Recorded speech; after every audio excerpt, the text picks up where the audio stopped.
Lost in the dark. It's not a good day to be a bad guy.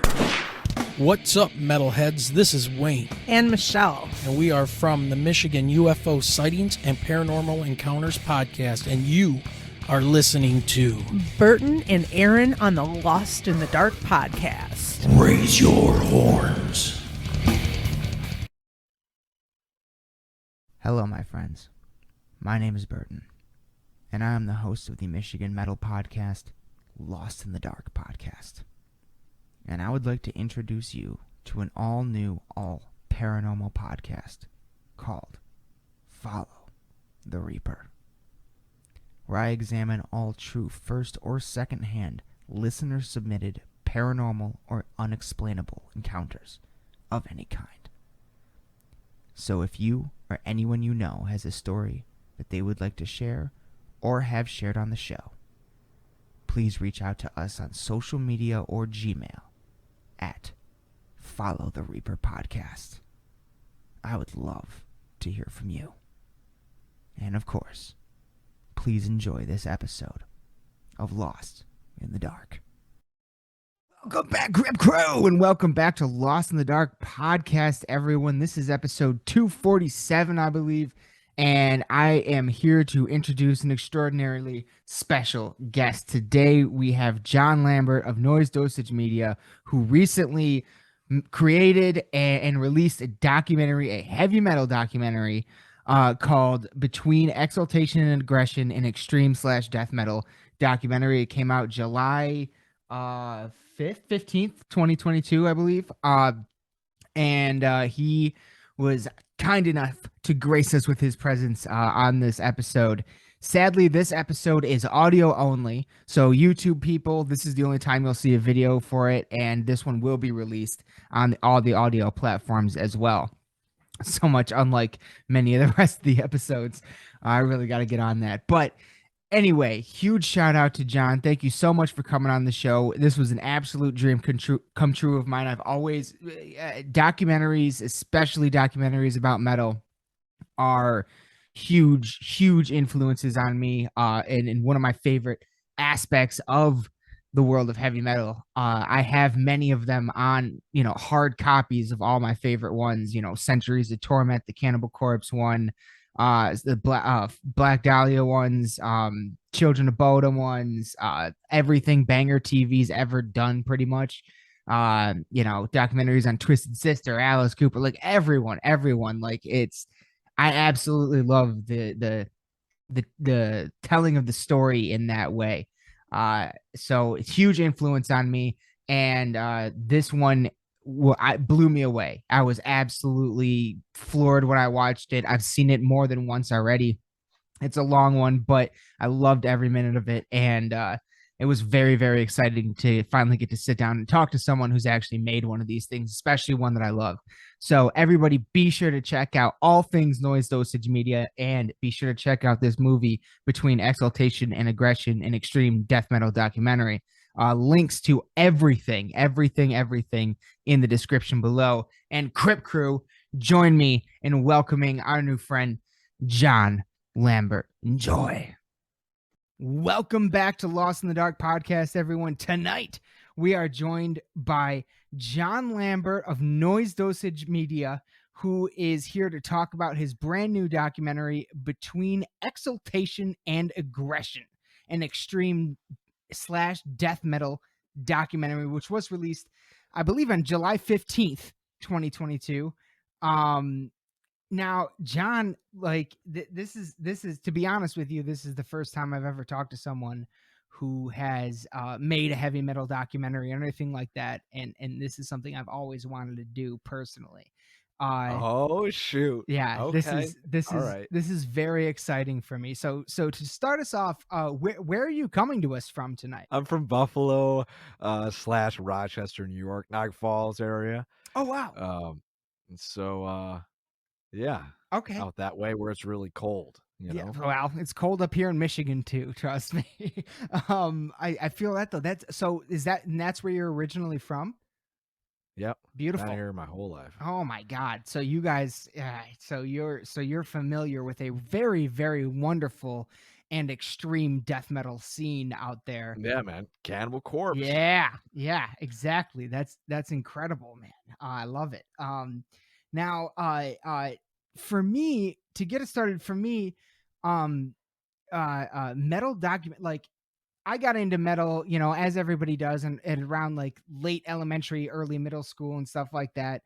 But it wasn't until a little bit later when I started finding metal documentaries Yeah. that was kind of the first time I was really able to articulate to people. Once I saw these documentaries, I was able to articulate to people um kind of like what drew me into it. They kind of painted the picture. They put it into words that I never could have before, Right. especially things like Metal a Headbanger's Journey was a fucking huge one for me. And Yeah. and then during the pandemic, I just went down rabbit hole after rabbit hole and ate up every metal documentary I could. I've seen hundreds of them. So for you, are there any particular like metal documentaries or documentaries in general that influenced you to create this one? Um, so I really like Slave to the Grind. Great one. Which is funny because Barney's in the one that I did. But that really was. I mean, I watched it. I've watched that one probably like 3 times. Um, but it's just that documentary in and of itself is just so informative, interesting. Like the whole thing is just very well thought out. And one that I just watched recently was called Afropunk, Ooh, I've which was not heard of that one. yeah. I mean, it's not a metal documentary, obviously, but it's about how like African Americans were like fighting for equality in the punk scene. Yeah. When it first started to pop off. And I think it was a really inspiring documentary to me because I finished mine and I was like, whoa, like this was done like years and years ago, but it was just such a great story. It like had me hooked the whole time.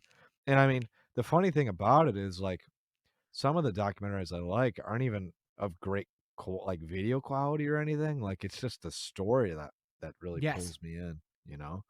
Yes. Like, it doesn't have to be like a 4K 2160p video, Fuck no. Like it's the story. Exactly. Um, Exactly. and it's basically, in my eyes, if the director has a vision and you know they have good intentions and the passions there, it's gonna be a good film, like Yes. Yes, without a doubt. I agree with that completely. Not only that, but sometimes it is documentaries about other forms of music that give you that form of inspiration. One big one for me the first one that pops into my head, at least from recent years, is the Defiant Ones, that HBO documentary about like Dr. Dre and Eminem and Uh-huh. all those people. Like I thought that was a great fucking documentary. And when you watch enough of them, because I've seen like a lot of like the Wu-Tang Clan show and documentaries, and like a lot of different forms of music, Janis Joplin documentaries, like lots of different forms of music. Yeah. But I come into it from a heavy metal perspective, and a lot of those, like it lines up. It's like the same fucking thing. At the end of the day, Yeah, it's just exactly. music, like, It's music. and passion, especially. And passion is the biggest part of that. And it's very interesting how like even a doc that isn't about heavy metal specifically can can be very inspirational Yeah. and lend a lot to the heavy metal world. That's very similar. It kind Right. of breaks Right. down a lot of walls. And it's funny you say that because like I just watched a documentary last week. It has nothing to do with music at all. It's about food trucks. Like Oh, and it was really cool because it was like a Netflix one, right? But I think the story was really cool because it just talked about the fact that, you know, every city there's different foods Yeah. and different flavors, and there's just culture everywhere. And I think that's what's special about documentaries. You know what I mean? It's just like really puts you in the place of somebody that maybe hasn't experienced that, thing or that food or that music. And that's what I was trying to do with my documentary. I was really hoping, like, obviously everyone in the metal scene is going to know Napalm Death and, Incantation, all that. But, I have friends that when I showed them the documentary they just didn't know anything about metal. They're like, whoa, this is really cool. What is this all about? You know, if you can just grab one person and be like, hey, here's something that's cool going on that you're missing out on, it's a win, like it's a win. 100%, 100%. And I personally am a huge fan of food trucks, so that's a cool. I like that, the idea of that documentary. And that's kind of what I was getting at, is at the end of the day, the documentaries about these sort of things are the to me, the heart of all of them is just passion for something that you're doing. It's Right. and that bleeds through every subculture, every form of music, every form of cooking, every form of all that stuff. Anything that you're passionate about, if you can if you can communicate that through a documentary to the public, it's going to connect every time. Yeah. And I think that generally people that make documentaries are different than, people that are set out to film a freaking Netflix movie. You know what I mean? Oh, 100%. Yes. They're totally different. I mean, their intentions are totally different. Yes. I feel like that people that do documentaries, they're trying to tell a story. Whereas sometimes movies, it just feels like they're trying to do, you know, make things that are, weird and abstract and scary to keep your attention. You know what I mean? Like documentaries are just, informative, interesting. That's what I like about them. What That's about you? yes, very, very much the same thing. They're informative and interesting, and the ones that hit closest home to me personally are the ones that have heart. And Yeah. again, the passion, the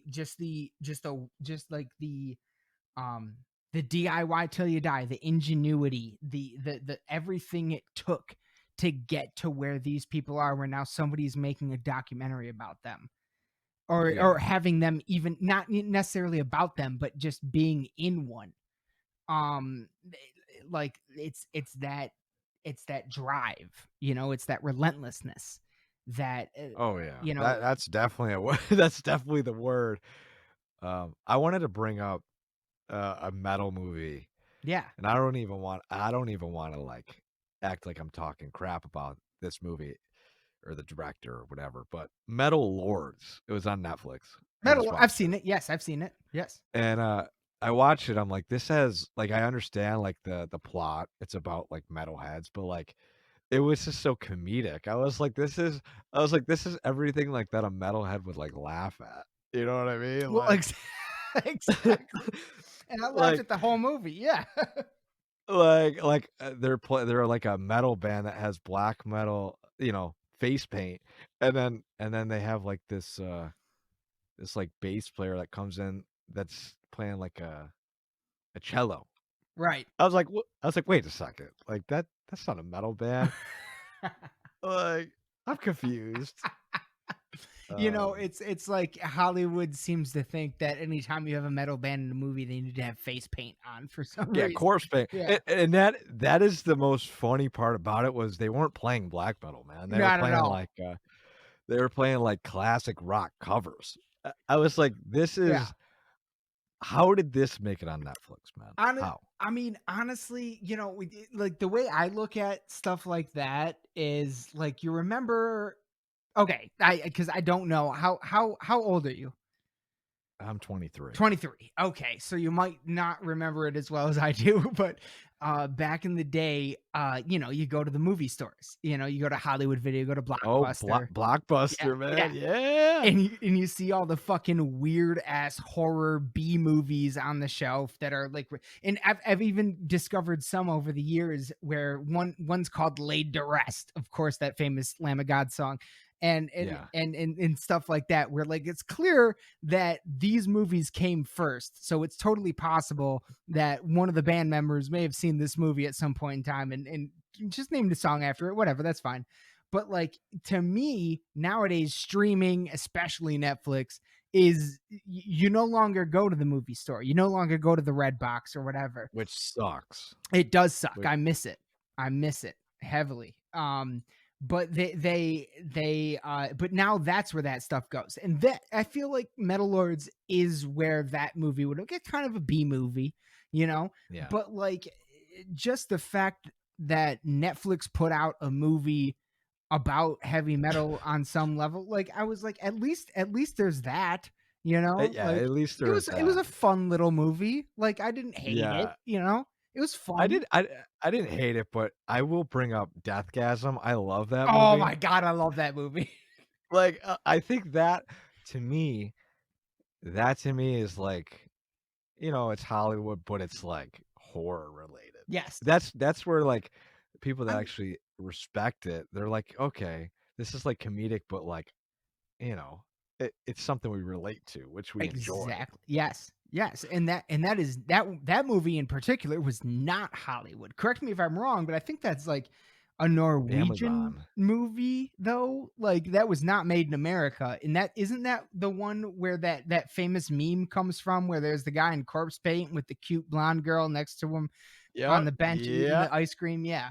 Yeah. Yeah. Yeah, that's a great movie. But that movie was cool because when they had corpse paint on, they were actually playing black metal. You know That's what I mean? true. But they were also from Norway. So it was like they were based in that area already. And there was a point in time where Norway's biggest cultural export was black metal. Like that's a historical fact. So there is that. Like I love that movie though. That's one of them. Yeah, it's free on Amazon. Yeah, that's one of the ones I discovered over the pandemic where I was like, dude, this movie's awesome. Like I told all my friends, like, Yeah, it's cool. I love that one. If I were to recommend any metal movie to anybody, it'd be Deathgasm, just because all around it's well crafted, well thought out, and you know the director understood what he was set out to do. You know. absolutely. And there, there's a lot that it's very a metal based movie. They are very few and far between. So anytime we get one, as long as it's not complete dog shit, I'm like I'm like, all right, I kind of dig this. Like at least we're getting this, a little something, a little We're getting wink, a little nod, something. Yeah. I love it. I love it. Yes. Now, um, one thing I like to start off almost every episode with asking someone who's never been on the show before, is what is your heavy metal origin story? How did you get into this stuff? Because for 99% of the population, they think what we like is crazy and they don't like it. Oh yeah. So You know, how did you get into it? I'm gonna bring up the fact that is 100% true. I have a coworker that literally said to me, she's like, "How do you listen to that music? It makes me want to kill myself." And I said, "That's the exact opposite of what it makes me feel." So I don't know what you're thinking, but okay. Um, my origin story is, yeah. I mean, I had a friend named Dal, and his father, he had this absurdly huge CD collection. Oh, I love it. And I remember going over there, and I used to be like a Jimi Hendrix classic rock guy. And basically what happened was, I would go over, and back when CDs were a thing, I would go over and be like, "Hey, like I'm interested in checking out some new music. I know you're a great drummer and stuff like that. Like you obviously have good music taste." And but really what happened was I brought a laptop over and I was like, "Hey, can we go in the basement and can I burn some CDs, your dad's?" He's like, "Yeah, let's do it." Fuck yeah. And so like he found like the most absurd CDs, and he's like, "Hey, check this out."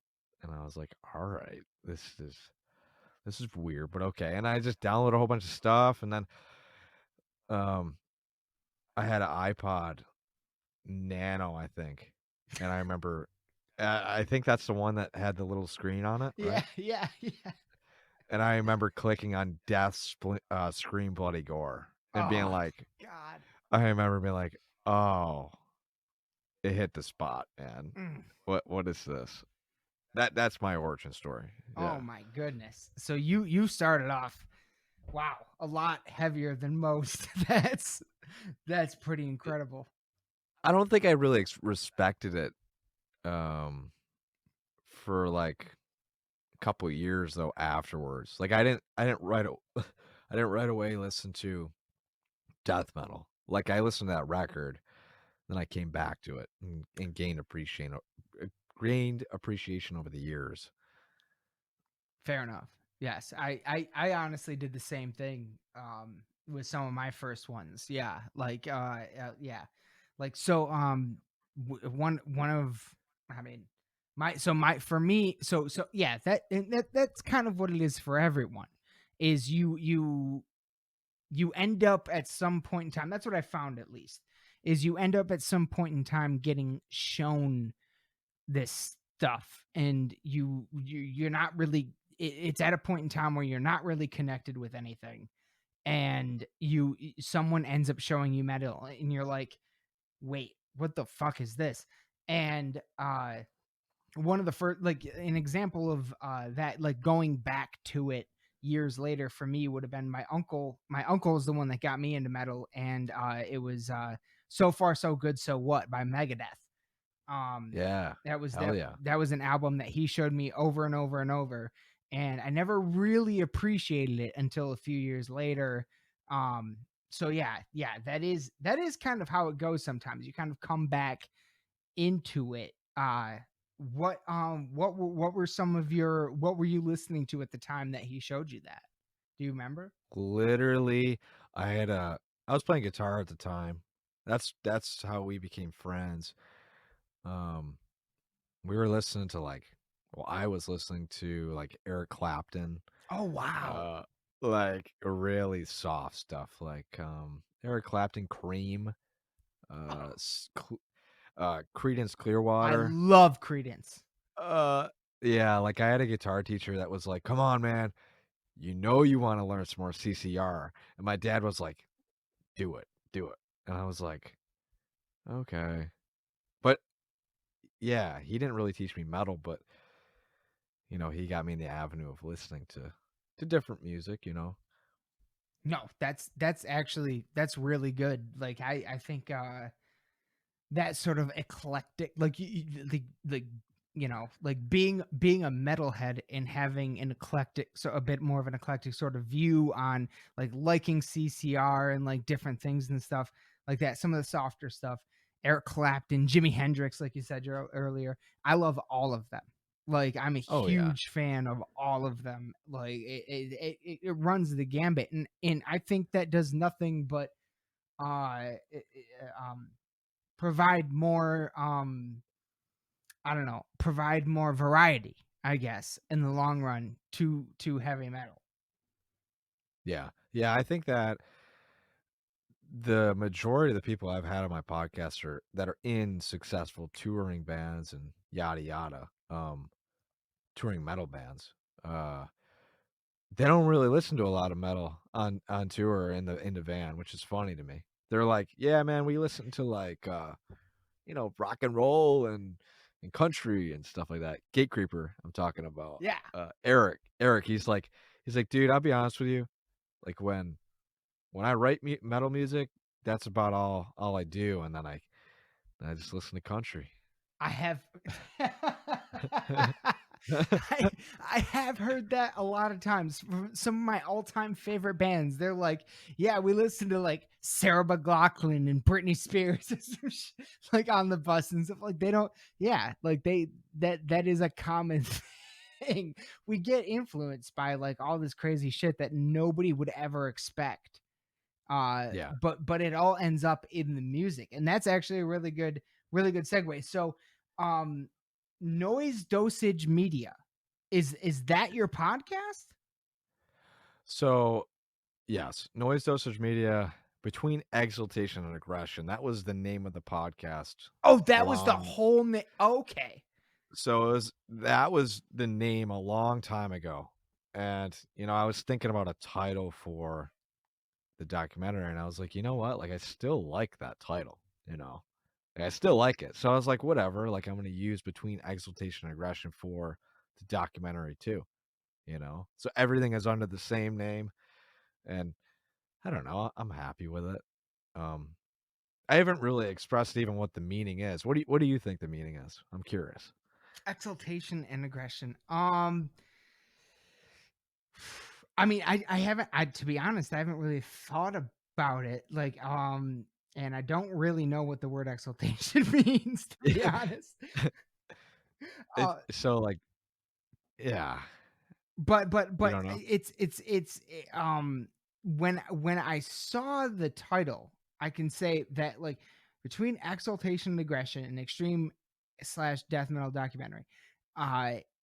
When I first saw that, it it made me think like, okay, this is gonna be a documentary made by a fan and for fans, in a sense, like, because this is a long name, a long title, and it's using specific words, I would argue, that are very familiar to metalheads. Like a lot of bands and album titles and things like that use words like this. It's song titles, song lyrics, all that stuff. Yeah. So all of that, it's like I immediately went into it like, okay, like this is That's gonna be awesome. something exactly for someone like me who is a diehard in the metal scene. This is gonna be a documentary for me. And when I came out of it, I felt the exact same way. I was like, this is absolutely what that is. Hell yeah, I appreciate that. Basically, the title is like, I haven't said this on anything before. It's just like, to rejoice through like the dark times in life, the aggression, like getting your anger out through the music, healthily, you know, like I think that when a group of people that listen to this type of music get together, I mean, yeah, they like mosh and all that stuff, but it's like healthy. That's literally all that means in a weird way. I that is fantastic, because that is a huge thing I want to get to when we get into the documentary. That is a major point, actually, that I want to get into. But real quick, before we get into it, I want to ask you. I did do some research. I did do some I always do as much research as I can on people that have been on the show for the first time. I Yeah. saw that you kind of started with photo and videography with bands. Like, how'd you get your start in this? Um, I was going to college at the time, for like trade school, and I was like, ah, this is cool, but like I like going to play shows. At the time I was in bands and stuff, and I was just very active in the Rochester scene. Beautiful. And I was like, Dad, like, hey, like I have no money. Like, can you be a very nice nice soul and help me get this camera? It was like $300 or something. It wasn't perfect, let's put it that way. But I don't know, it was very inspiring. I went to shows and I just started to learn. And yeah, I didn't actually start film until the documentary Oh, wow. started. So I didn't know anything about video before I did that. And the reason why I did the documentary was the fact I wanted to do one, but at the same time, it was a challenge, dude. Like, because, um, like I said, I didn't know how to do anything. So there's a lot of footage that, you know, you're not going to see because it was just like unusable. Like the audio was crushed, the video was, you know, overly exposed and all that kind of stuff. But yeah, that's really it, man. Fair enough. Fair enough. Well, I can tell you, from experience that eventually, if you have at least, it doesn't even have to be video, but if you have at least audio from some of the earliest stuff, eventually that's going to be important. I 100% believe that, because of how much I absolutely adore this documentary. So yeah, I guess my next question then is, what are now so is Noise Dosage Media the name of your podcast? What's the name of your podcast? So Noise Dosage Media is like the title of the thing that I'm working towards, like the title. Okay, It's like my, I guess you would call it like my alias alias or something. fair enough. The title of the documentary is Between Exultation, but Yeah. I think a funny misconception is the fact that there's just me. Like I don't have anybody else helping me. Right. This is just me, Jon Lambert. Uh, That's my full name. And the yes, and that like you saying that is actually something that I absolutely love, that you kind of used the title of the podcast to be the title of the documentary, because I kind of have a similar thing, to be honest. Back in like 2000, I don't know, it was like 6, 7, or 8, somewhere in 6 or 7. Honestly, it was back somewhere in 2006 or 7. In the first band I was ever in, with my best friend in the world and in life, my cousin, Preston. Him and I made a band, and the first like non kind of Tenacious D-esque non-joke kind of song we ever wrote was called Lost in the Darkness. And when I made this podcast, I was like, why don't I just call it Lost in the Dark, the first song we ever wrote together? So I love that you used that same, like your podcast title for the documentary as I did. It's kind of just like, yeah, I have this title that I love. Like, why don't I Right. just use it? Like, Well, that was a very hard thing for me to decide, because I was like, oh man, like, you know, I was never good with words. I was always horrible in English class and everything. But I don't know, it just stuck with me. Uh, so I was like, maybe it'll work out, or maybe like they'll be intrigued and they'll be like, all right, maybe there's like something more to this. And yeah, there's a podcast. If they Google the name, the podcast is going to come up too, yes, exactly.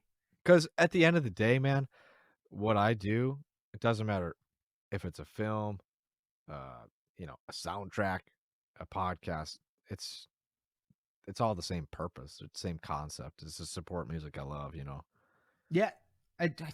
God, you're preaching to the choir right now, because that was, I started this podcast with just the anticipation of like making a platform where I can have conversations with my friends and nobody ever hears it. And then it turns into this thing where I'm interviewing bands, and now all I want to do is lift everyone else up. High tide raises all ships. So it's Yeah. I agree with you. That's what it is for me as well.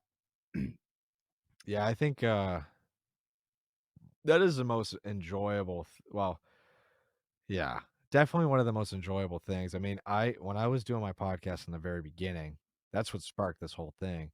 There were points where I knew that people were pretty low. During the pandemic, Especially. nobody had an outlet to talk about what was going on. Especially touring artists, and there were few points during the episode or at the end of the episode where they're like, hey, like, I really appreciate what you're doing. It means a lot, especially during, you know, this point in my life, because they didn't know what the hell they were doing. Mhm. And obviously, at the end of the day, like, you work your 9 to 5 job, and like, do they say that to you? No, they don't. Like, they're like, here's your paycheck. Right. Like, but yeah, I think it's just really cool for, you know, just that bond where, you know, it's totally unspoken, but it feels like a family that I just don't even know about, or I Yes. didn't know about. Yes. Yes. Exactly. Yeah, it is a family, 100%. What year did you start your podcast? So I started it basically. My first film day was um the pandemic opened, right? Yes. And it started, you know, hosting show. Everybody started putting shows together, and I started right then and there, the beginning of everything opening up. Okay. Okay. Okay. And then the documentary is kind of a spawn of the podcast, right?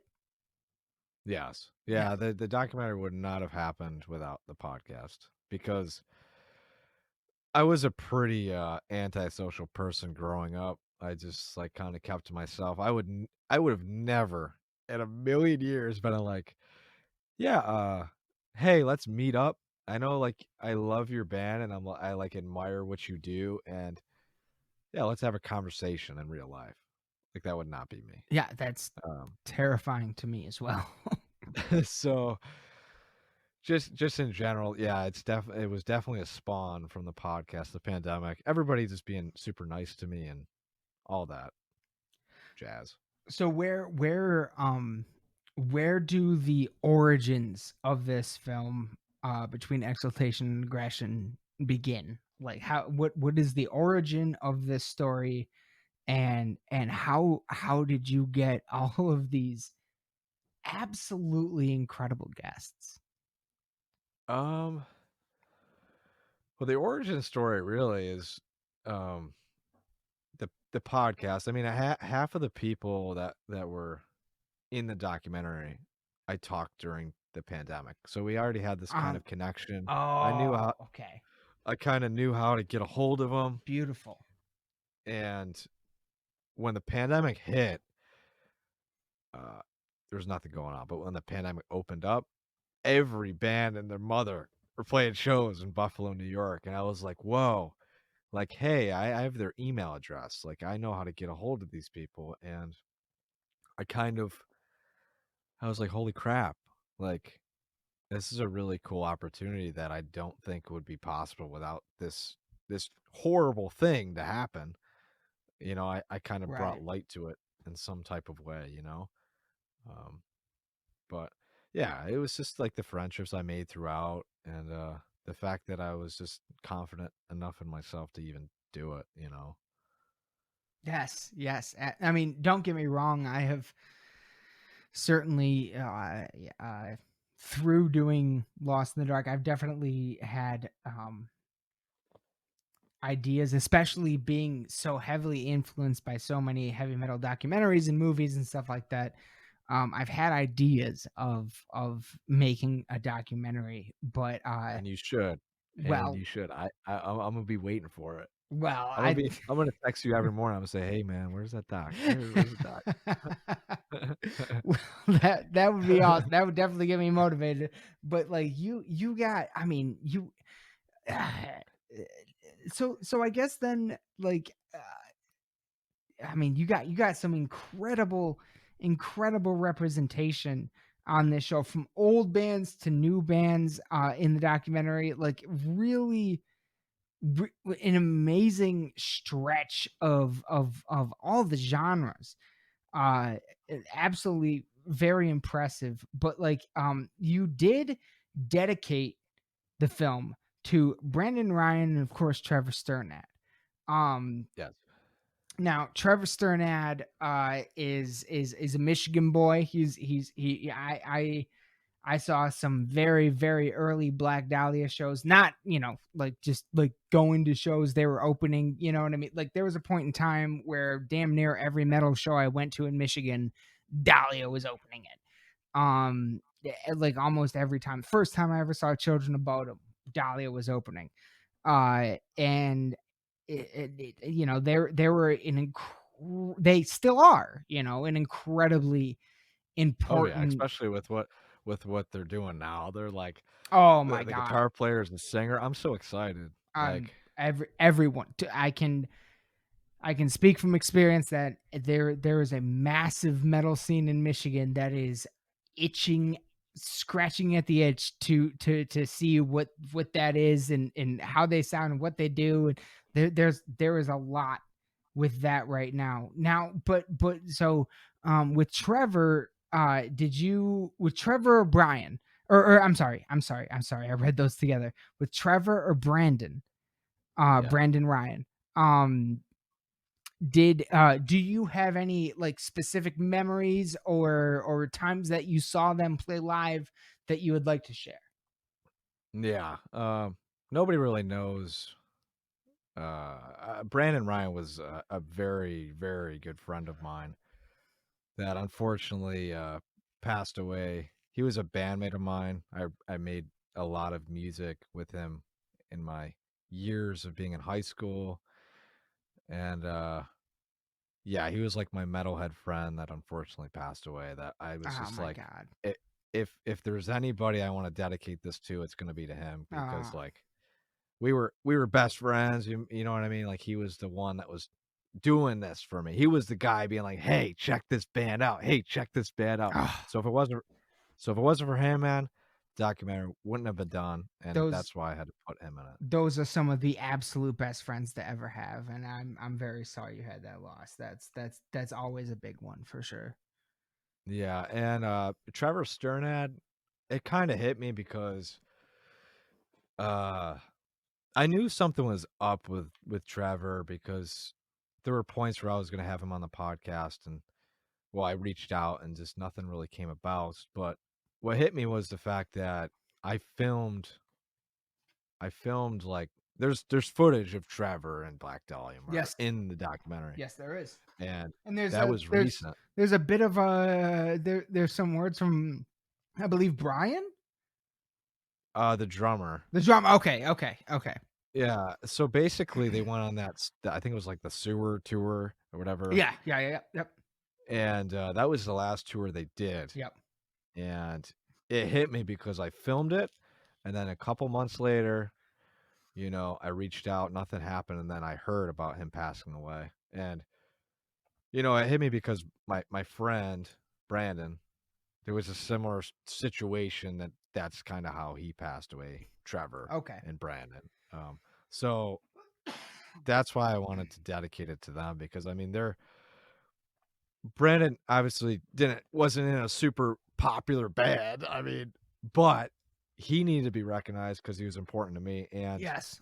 Trevor too because I mean, holy shit, man, he was like an icon, and he still is. Like he inspired so many people, and I wanted to make sure that he was, recognized in a way that I could, respect him, and at the same time, like, honor him. Yes. That's that is something that we've done a lot here on this podcast. Because especially during Pandy, we lost a lot of great ones, and Trevor in particular hit really fucking hard, but Yeah, the like Riley Gale, oh my like god, Alexi. don't okay, that's exactly where I was gonna go. I try to because for me Bodum uh is like one of the like my favorite, pretty much my favorite band of all time. And Yeah, and Alexi was always like my god. I have a poster of him up here in the studio. I have his DVDs. I have some of his guitars. Like Alexi was like is like everything. And so I always like to ask people, do you have did you ever get to see Bodum live? Do you have any memories interacting with Alexi or anything like that? um, yeah. Well, I didn't interact with him, but I kind of saw them twice with my friend Brandon, and I remember basically just being in the front row in awe, like holy crap, like this guy is doing all these crazy tight guitar riffs while like, belching out some really good fry screams, like Yeah. he's a very talented player. Me being a guitar player, those were my early shows. Like I got to see Bodum, Megadeth, you know. But that was kind of my downhill to underground. Children of Bodom, I mean, I saw them and I was like, whoa, they have pianos? Like, Yeah. okay. What else is extreme music doing? Is there more pianos? Is there like noise? What is going on? Like Oh, there's but a lot. yeah. Yeah. That's awesome. Yeah, there's a lot. That's awesome. Yeah, I just like, Alexi just meant so much to me. I like to ask people if they have any memories or anything like that they'd like to share. Yeah, I just remember being in the front row just like headbanging and being like, Fuck whoa, yeah. like this guy's awesome. Fuck yeah. And, And the fact that he was like a tiny dude at the same time. oh Like yeah. he's pretty small. Like I respect that so much because I'm a pretty small dude. And I was always pretty intimidated getting on stage. And I saw this little guy just like literally walking in, and he just like right away he just grabbed the audience and he was like, "You're mine." You know what I mean? Yes. If you could do that, you got me.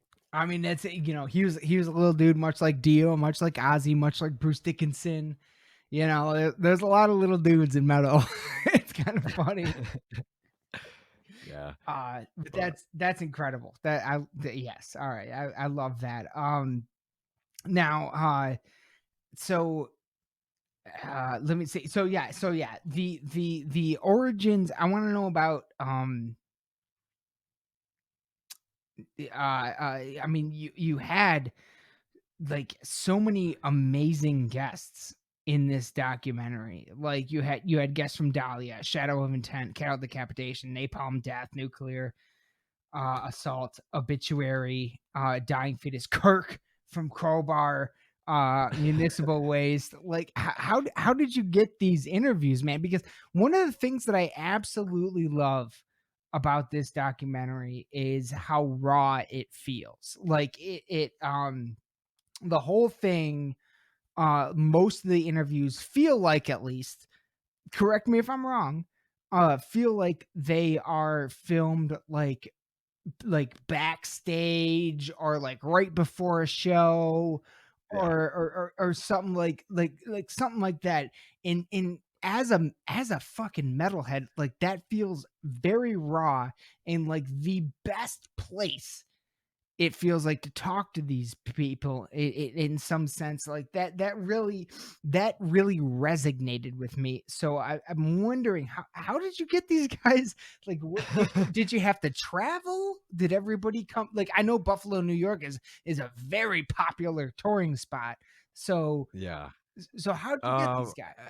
Yeah. Well, how I got them was obviously social media, emails, and all that kind of jazz. But I had to travel a little bit. I mean, I'm 23 years old. I've been wanting to travel my whole life, and I don't know. I kind of started traveling because of this film, and that's kind of changed me as a Oh person wow. because now I'm like I want to get out there. I don't want to be in Buffalo my whole life. I'm trying to like, I went to like Philly this year. I went to Vegas for Psycho Las Vegas. Oh shit. Oh, that's a great festival. But yeah, what I'm trying to say is the fact that like I don't know, I just had some drive in me, and it just so happened to be a metal film that that pushed me to that extreme. But you know what? I'll tell a funny story. Uh, so I drove about 6 hours away to meet up with John from Incantation, Okay. and basically what happened was, I was like, "Hey, John, like, what's up? We talked on the podcast a while ago back. I'd like to, meet up in person." And he was like rehearsing or something down the street. So I found like a studio, like it was like a rap studio. And I was like, "Hey, man, what's it cost for an hour?" And he's like, I don't know, $30. I was like, okay, I guess I can kind of do that. And I just showed up there and filmed the interview with John. It was a pleasure. He was a great dude. And then the next day I went parachuting. Holy shit. And that was my trip. So like that was a weekend trip for me. Like I was like an ultimate bucket list adventure. Let's put it that way. Wow. Wow. That's incredible, dude. Holy shit. Yeah. Wow. Yeah, I don't know what I could do next time, like getting a race car or something. I'm not that crazy. I just thought Well- that story in specific was really funny. Well, I do know that there there is a band that's a regular on Lost in the Dark that's the Convalescents, and they sponsor a race car driver. So you might be able That's really funny. you might be able to. But the next thing I'm curious about is like the film itself. Okay, so getting into Between Exultation and Aggression, the movie. It's broken up into chunks, much like Metal: A Headbanger's Journey. You know, we got like the hook, evolution, culture and fans, DIY, impact, advice, stories, and bloopers. It's broken up into chunks like that, which I personally, as a viewer, I absolutely love. But what went into your decision making for breaking it up like that? Okay. So basically, from the podcast standpoint, I knew for a fact that if I didn't come up with some type of structure, there would be no storyline. You know what I mean? There would be no plot, no end game. You know, like Right. by the end of the film, the person would be like, "Okay, what the hell was that about?" Or because I just know like metalheads, they have a lot of stories, they have a lot of things, but I had to extract it. I had to figure out, a method or I don't know, A a mad narrative. plan. Yeah, some type of avenue in which I could get it out. So, Right. I would ask some type of question and it would fit under a specific category. And in the editing stage, I would just kind of like, trim uh trim the fat, trim the stuff that, was a it repeats during the whole thing. I kind of found the interesting stuff, and I don't think going back, if I wasn't as structured as I was off the bat, it wouldn't have happened because there would have been no like plot. It would have just been like this whole bunch of footage. I couldn't get anything out of it. You know what I mean? Yes, fair enough. But I think that also has to do with the fact that I had so many people involved. Like if it was more like a 4-person documentary, it could have been a lot looser, but I had like 20 people in it, you know what I mean? You definitely had a lot of people, yeah, and some great ones for sure. Yeah. But like getting into it then, like the larger conversation, starting like with uh uh what was it, um the culture and the fans, like the narrative that you seem to focus in on is one that I feel like I've been speaking about since like this is part of the reason why this particular documentary honestly connected with me personally so much, because you put forth a narrative that I've been talking about for a long time, where there's this thing in metal where like there was one point in time where like yeah, there was elitism. Like Oh yeah. there were Oh yeah. there were certain bands that weren't allowed to play with other bands because there were too And much that's this or hilarious. that. Yeah. Yeah. Yeah. Yeah. Exactly. And I've been talking about that for a long time, and how that's been breaking down in a lot of ways when you get into the world of metal, and you realize how many subgenres there are and how much they bleed in together. That kind of stuff really starts to go away. And and not only that, but you see that in modern day tours, like tour packages. You see vastly different styles of music, and now this has been a thing in Europe for a very long time, but in America, this is something that's a little bit newer, where it's a lot of different kind of bands on the same tour package, and people fucking love it. And Yeah. it's that disintegration that seems to be no longer in existence, that elitism that seems to Yeah. be I hate I yeah, just hate that word, man. me Like, too, me too. cuz like it's really funny cuz if I was thinking about elitism, if I was like an elitist, this film wouldn't have happened cuz there was so much things that people would just, tear apart. Like, "Oh, this isn't a real death metal band." It's like, dude, like I don't know. Like the biggest thing with this was the fact that I just wanted to make a documentary that was like positive, like towards Yes. the better. There's way too many documentaries out that are just bashing certain topics, and I'm like, dude, like I don't care about any of the elitists or anything like that. I'm just gonna film stuff with bands I like and let the elitists come. And there were some elitists, I'll tell you that, like in the comments, like this band shouldn't be a part of it. This band, they're not a death metal. It's like, but at the end of the day, like you, like Burton, like you enjoyed it. You know what I mean? So at the end of the day, it was a win. You know, I like was gonna say, I feel like the people in the comments probably didn't even watch it all. Like, yeah, and that's the thing, dude. Like as an artist and as somebody that like respects all types of music, like yes, usually, I don't know, just don't.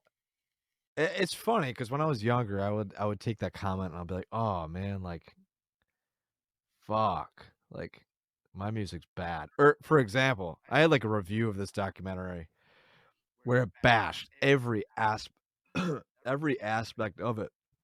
And I like specifically reached out and I was like, hey, this is what I got going on.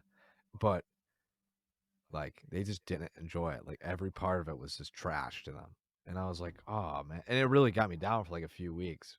But then I had like one person like yourself that was like, hey man, like I saw what your story was and I like understood it. And I was like, okay, well, there's always going to be negative people, you know what I mean? Like you just got to live with it. yeah, 100%. There's always gonna be the naysayers.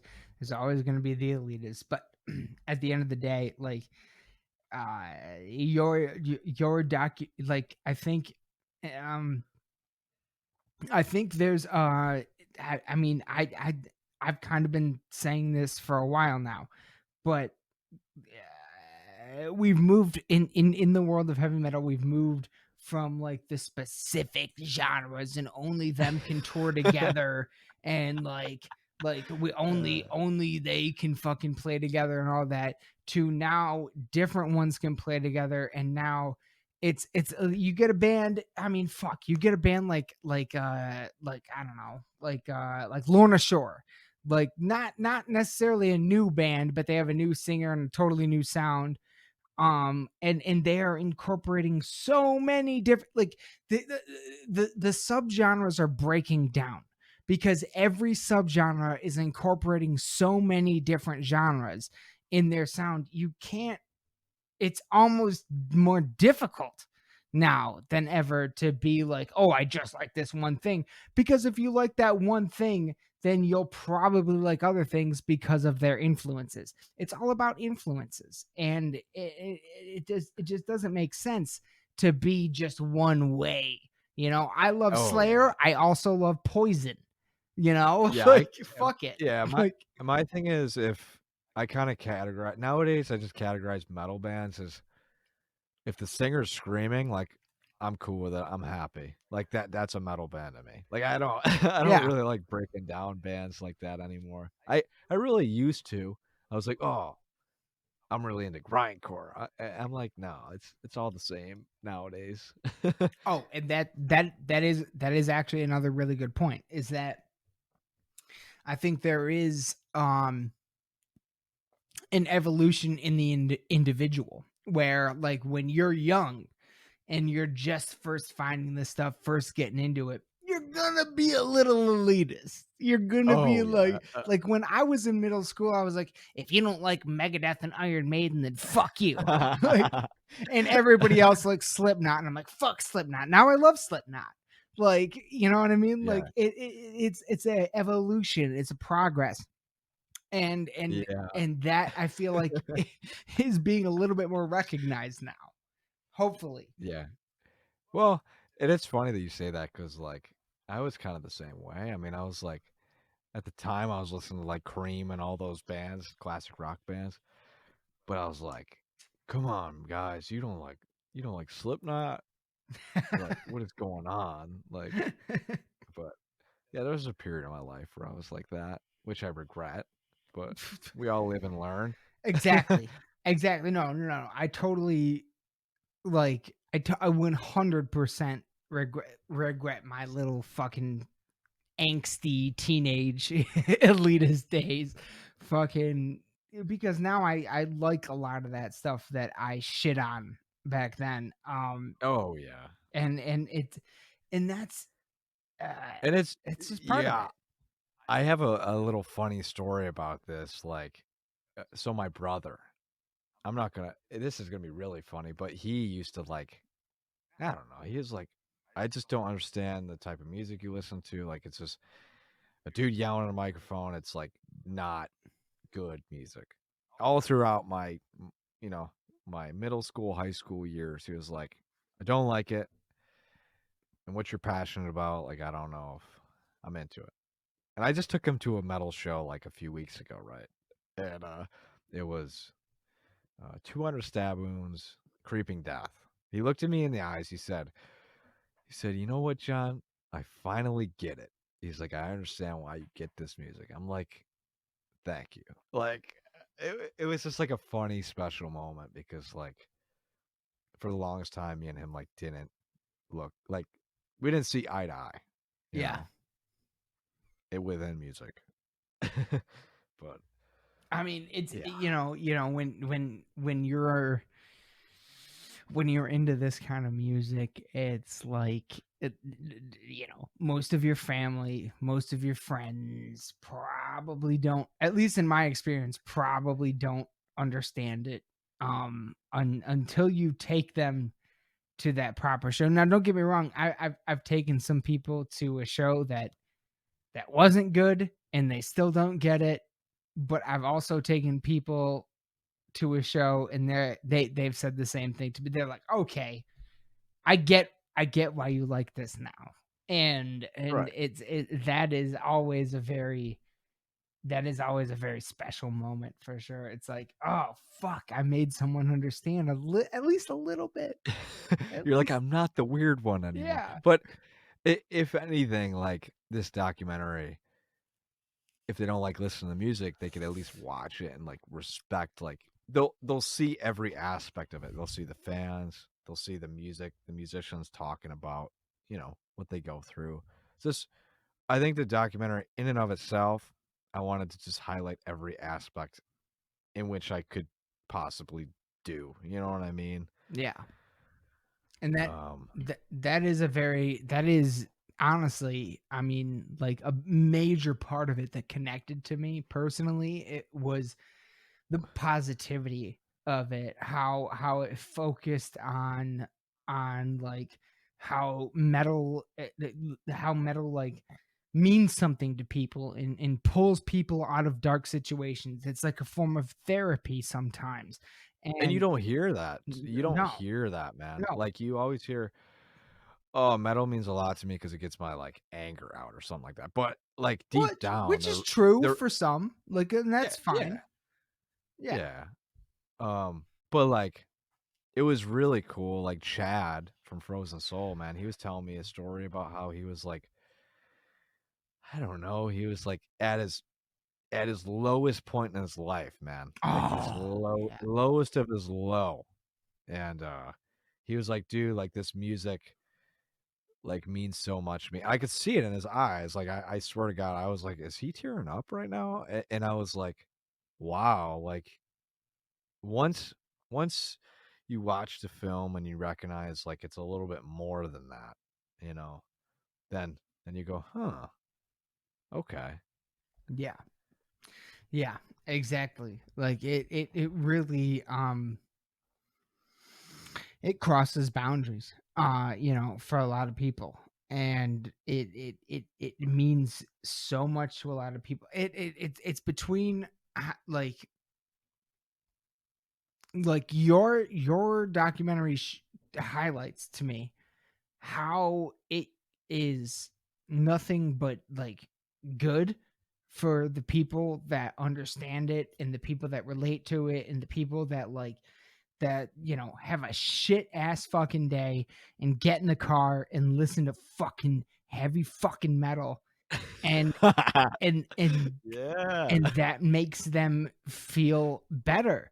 Between that between that and just and the whole thing about how the subgenres, the elitism is more of a rift now than anything else. I think someone said that in the documentary.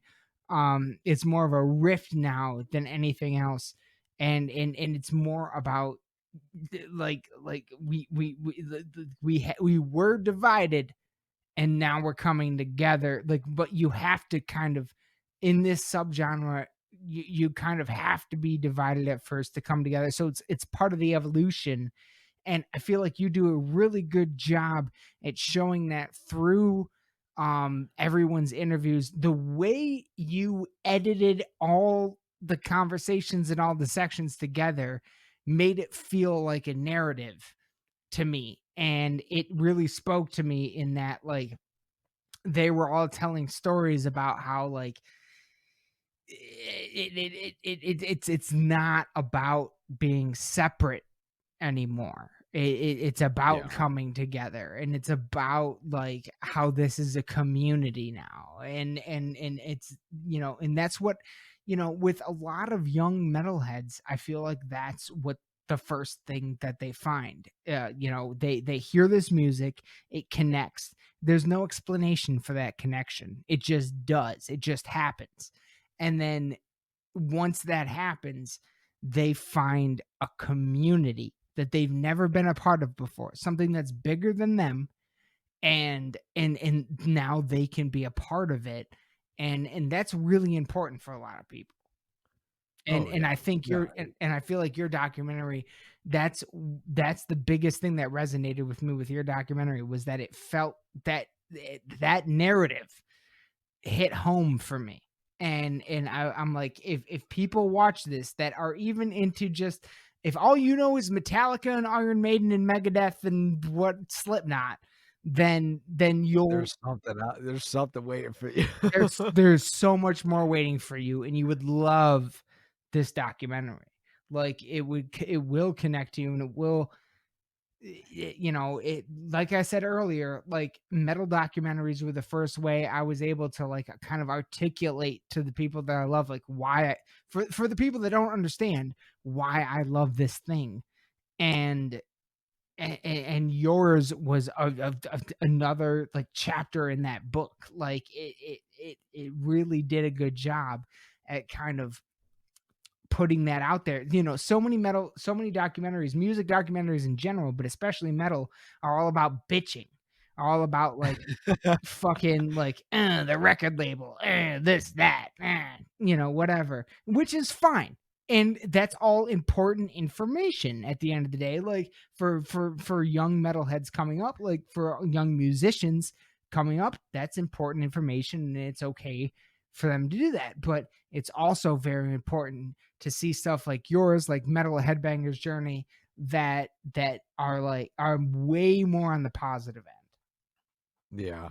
I would say that's the biggest that's the biggest thing that I wanted to push for, man, because I didn't want like a whole bunch of people like ranting about how, it's hard to be a musician nowadays. Like we already know that. Like Mm-hmm. we already know record sales are down. We already know all of this kind of stuff. But at the end of the day, I was like, why do you guys do this? You know what I mean? Like why? I don't know. Just I was always like, spin it positive, man. Just spin it positive because I mean, it's PMA. so easy, dude. It's so easy. Just any aspect of your life to just think about what could go wrong. What's bad. What's gonna drag you down. Like it's so easy to get into that thought process. Like especially me getting older. Like it's that's why I wanted to make the film how it was. Yes. I mean, it is easy. Yeah, and that speaks volume because it is especially, you know, I feel like there are an extraordinarily large amount of metalheads out there who are like the only one in their town, like the only ones that are walking around wearing Slayer t-shirts or Lamb of Oh God yeah, t-shirts. that's me, dude. I live Yeah, in a town of like 1,000 people. yeah. Like Oh my God. l- Oh, gee. literally, if I'm gonna give you a small background on myself, I literally live around like cornfields. Like I have to drive like an hour to every show. Like, Oh my God. I mean, Well, okay. Well, in fairness, I live in Lansing, Michigan, which is in the center of Michigan. It's the capital city of Michigan. But I still no fucking shows come through here.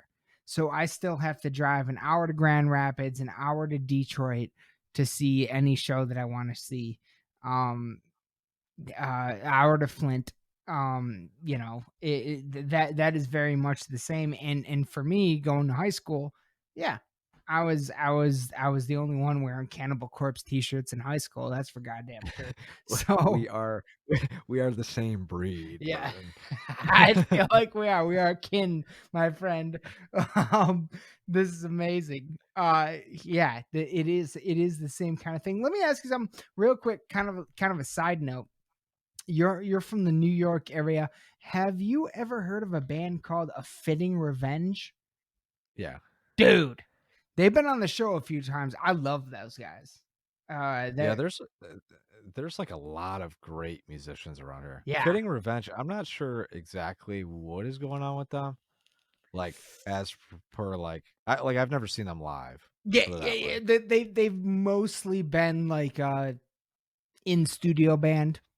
I don't Yeah, think okay, they've that ever makes more played a sense. live show, as far as I know, at least. I Yeah. could be wrong, but they have put out some great music for sure. They're really like big, operatic, symphonic kind of stuff. Like it sounds really great. That's the only band I've ever talked to from kind of loosely at least your area. So I wanted to ask you if Yeah. you'd ever heard of them at least. So that's really cool. Yeah, I've I've heard of them. There's a lot of bands. If you want to talk to some Buffalo, Rochester bands, like I know there's a bunch that are just itching to talk to people like yourself. I mean, just let me know, and I'll Oh God, dude! Like send me to anybody. Literally send me out to anybody. Like we're DIY till you die here. Like we're all just right. going off. So yeah, send it out to anybody. Anybody that hits. Like everyone is welcome on this show. Like I don't. Yeah, like anyone and everyone is welcome on this show. But Then I got you for I'll send you like 4 or 5 beautiful. bands from around here, like good friends of mine that would be great guests to talk to. Hell yeah, yeah. I'd of course if they need, if they want to be on a podcast, yeah, I'd love to have them always. I it's funny that you brought up like the local scene. I'm like my next project is I'm filming like a documentary on Buffalo and Rochester bands Fuck yes. just because there's such a great community here. Like there's a lot of Yes. friends of mine I made through the scene, and Yeah, I've already done like 10 interviews for There, it. oh, that's a great little teaser because there are a lot of bands from loosely that area at least um that I absolutely adore. And yeah, like there is a very significant scene there that I feel like needs to be talked about in documentary. So like you, based on what you've already done, my god, like that would be a great one. I can't wait to see that.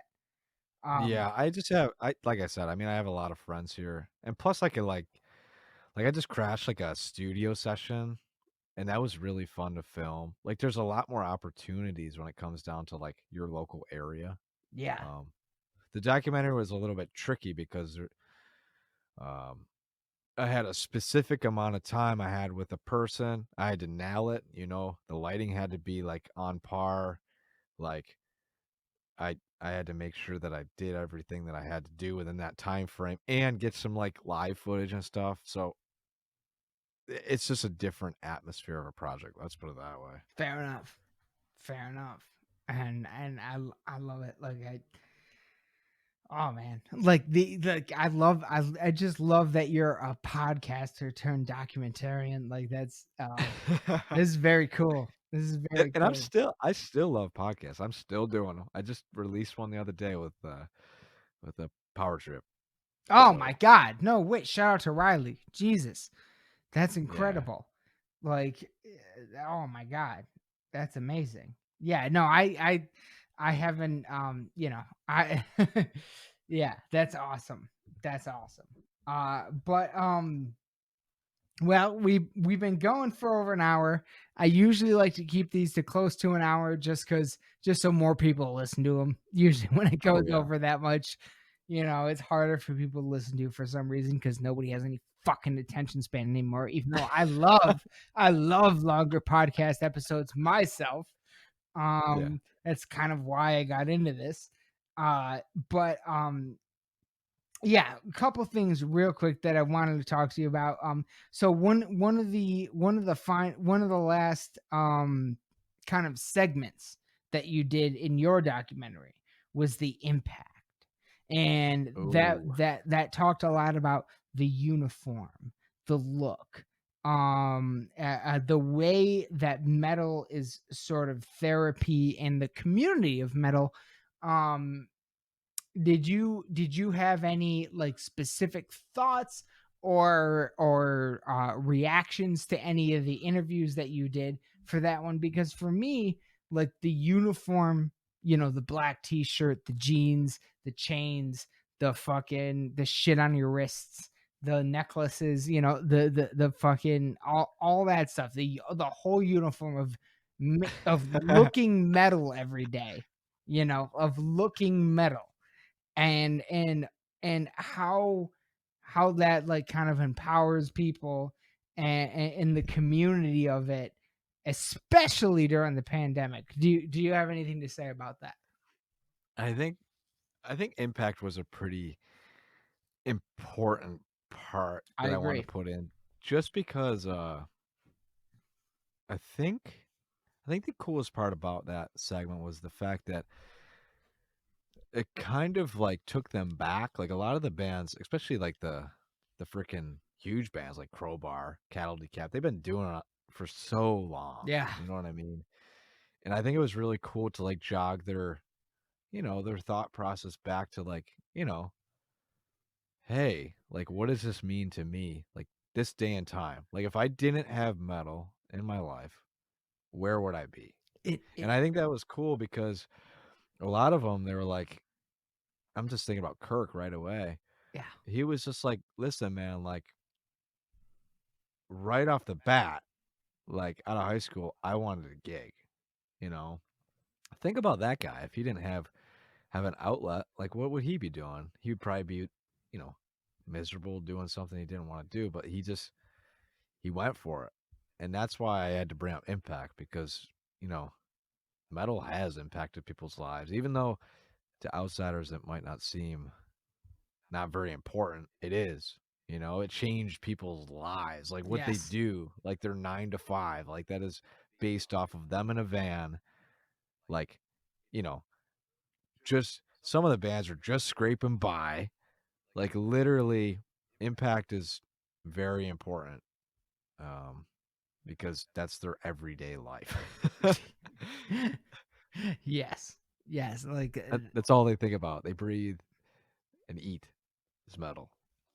that. Like literally, like it is everything to them. And you know, that the Kirk parts of the interview, the Travis from Cattle parts of the interview, um yeah, like these are guys that have been doing it for so fucking long. And Like I feel like sometimes they think they don't even, they just forget about it. It's just like it's a, you write a record, you go on tour, you write a record, go on tour. But sometimes I feel like they might, I don't know, if you don't get asked something like that, it might just be just a common thread in their life to just do what they've always known, you know. yes. And how is it that this is what they've always known? Like that is a fascinating part of it.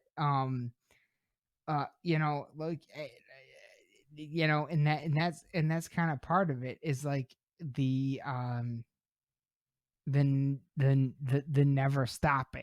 Like it's just you just keep going no matter what, you know. And that kind of goes into the advice section. Like it's you know, especially with Kirk, you know, because I've heard it, because Kirk is he's a very hilarious. Like, how did you get Oh, that interview? Like, how did you he's even get hilarious. that one? Um, it was all through like PR. Like usually when you get in this kind of stuff, you like reach out to certain press agencies and you're like, hey, you know, I know you're in, in cahoots with X, Y, and Z. Can you connect me to them? And but if we're gonna bring up Kirk, I just want to, I want to bring up the just the time I had with him. Like Yes, please. we like we like crashed like a hookah bar, like the bottom of a hookah bar. Yo. That was like a lobby to a hookah bar. Like they did the whole time, they were just too stoned upstairs to even know that we were filming for a documentary with like a legend like crowbar. Uh so like we walk in, me and him, he's like, fuck. All right. So he pulls out this beer out of his like cargo shorts. he, he he looks at me dead in the eyes. He goes, "What's up, brother?" And he's like, you know, just cracks a beer open. He's like the chill, like super chill, and he just like surpassed the thought of like me taking him into like a hookah bar. Like he's like, whatever, let's do it. Like who else would do that? You know, besides like a metal enthusiast. He's the best, dude. He is the best. Like, I don't know if you listen to I mean, you're from the area, so you might, but I don't know if you listen to the Josta show. Jamie Josta, Yeah, lead singer, I Hyper. like that one. Yeah, like he's had Kirk on a million times, and he always talks about Kirk isms. Like he says crazy shit. He's just a wild animal. He And he's is. just very funny. Like he's Yeah. very laid back. Yeah. Oh yeah, for sure.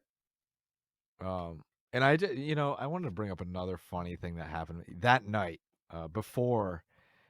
Before the show, I met up with Tony Forresta from Municipal Waste, and that was a funny occasion too because like I like dragged him out into like a really dark alley, like like I was like, "Hey man, like I'm like in this dark alley like waiting for you.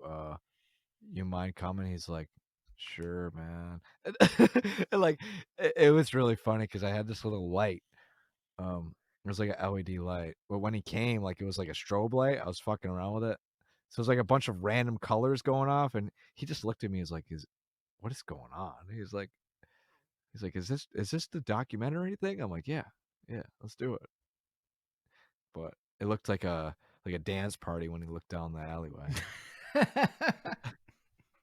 But Oh, there were that's a lot of wild. a lot of funny things that happened, man. I mean, it's just incredible that you got to talk to all these literally legends, like really amazing people in the scene, and you got to put this documentary together. It is, you know, it really, for someone like me who's like has a little podcast and just a fan and all that stuff and never gotten to talk to any of these people, like it really meant a lot to me to see a documentary get made.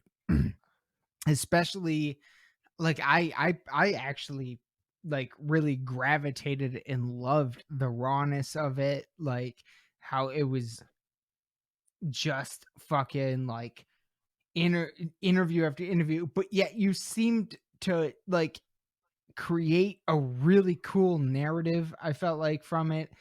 And it was all very positive, and it was the first time, honestly, I'd ever seen a metal documentary where it was kind of, in a sense, about a lot of things that I've been talking about on this show for so long, where it's like people, um the subgenres are breaking down. Elitism is no longer a thing, and everything is just kind of coming together now, coming back together, in just a genuine heavy metal community, and we're all in it together. I don't care if you're here to see fucking Behemoth and Cannibal Corpse or fucking Five Finger Death Punch. I don't fucking care.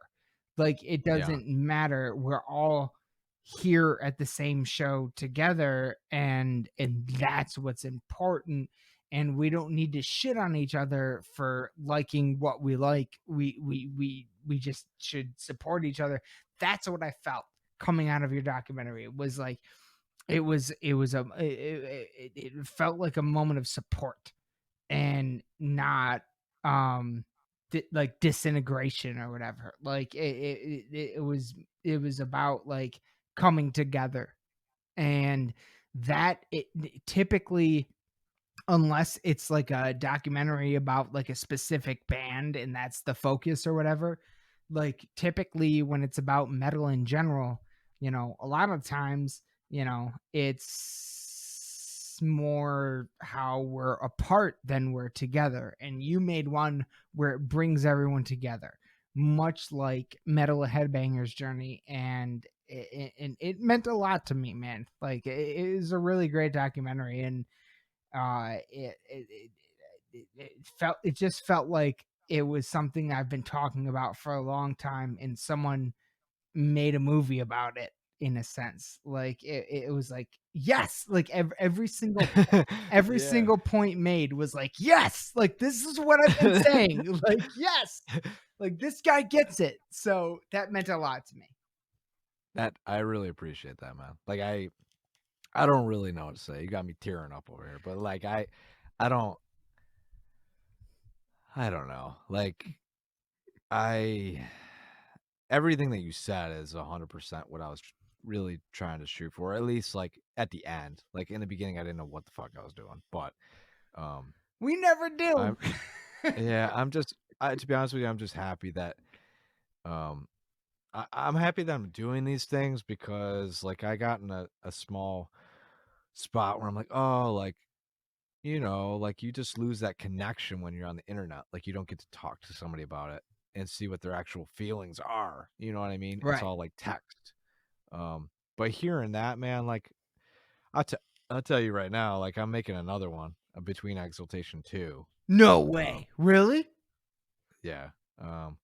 It's already in the works. I'm literally filming on Monday Shut up. with Full of Hell.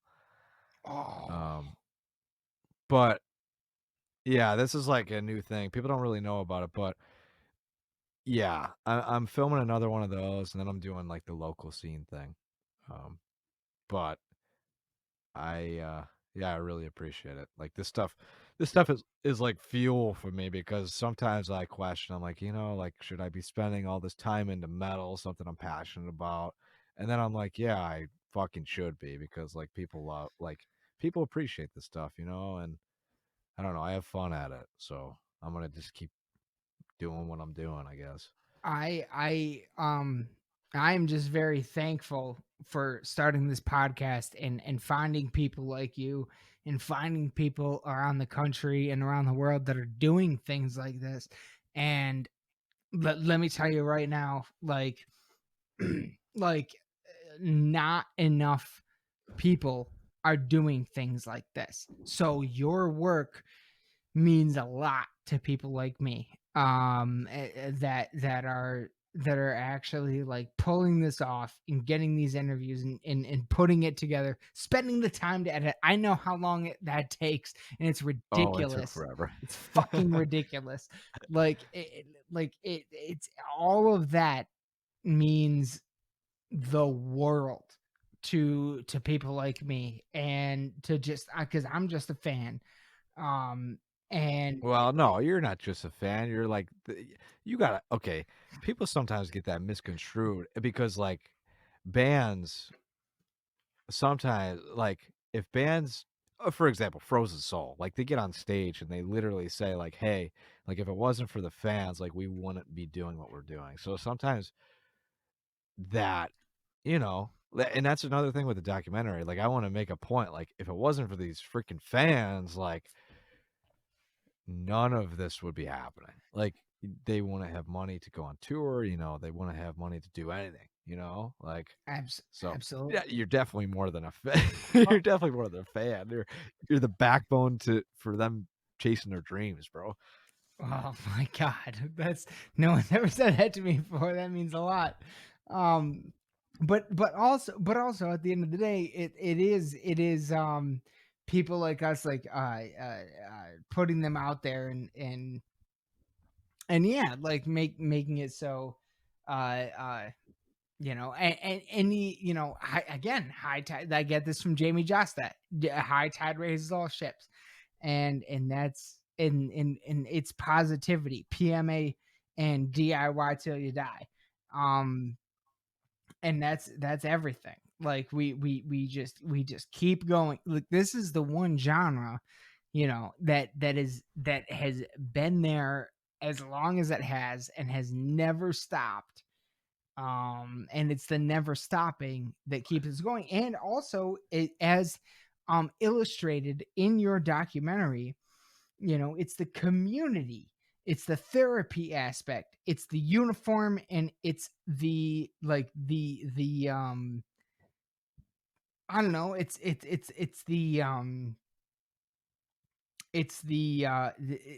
just a thing that people that feel disenfranchised may find.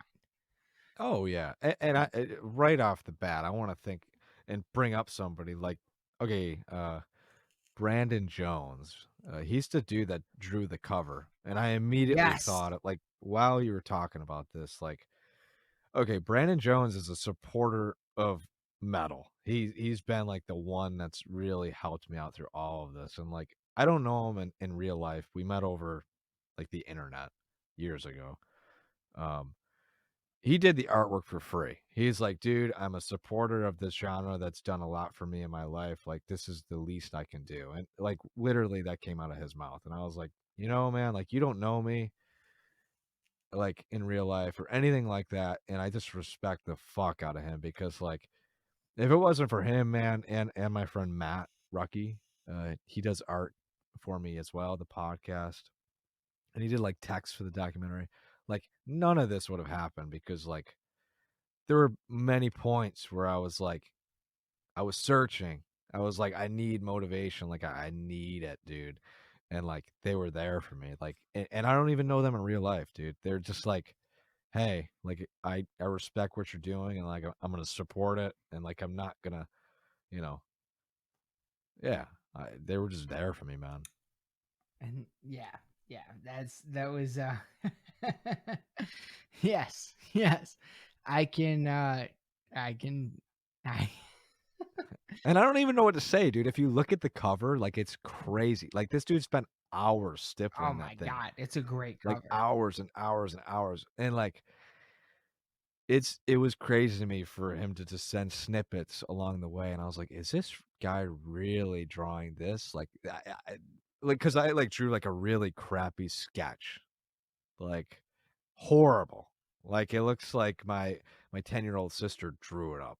And she's not a bad artist, sorry. But she uh anyway, it was just a very crappy concept. And he like, made the best out of it. And I think that's what kind of makes this scene special is the fact that like, there's just people that bring out the best in things in life that aren't so freaking positive. Like there's so many problems in this world, but like if we can just at the end of the day smile about something, dude, like you might as well. Like you might as well And because yeah, you only got so much time. oh yeah, 100%, 100%.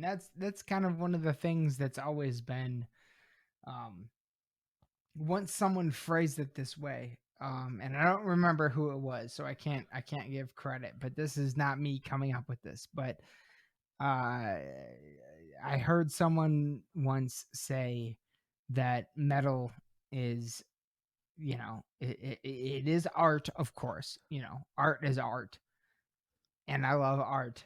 Um, but metal is the art of the dark reflection of society, which is why I named some of my channels like Dark Reflections and some of in my review channel like Dark Reflections and shit like that, because it is the reflection of the darker, like a lot of metal is the reflection of darker parts of society, whether it be horror movie-esque like Cannibal Corpse, or whether it be more a little bit more real, like poignant, like fucking like like Parkway or Thy Art used to be, and stuff like that, whether it be what any of that, um even Slipknot,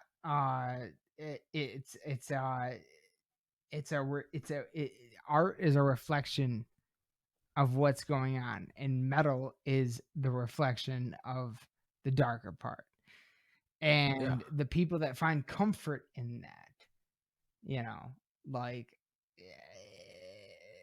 that, that's still fucking important. Like that's still crucial. Like that's still they there are people that find this form of music and they feel a part of something, just like me, that you know helps them.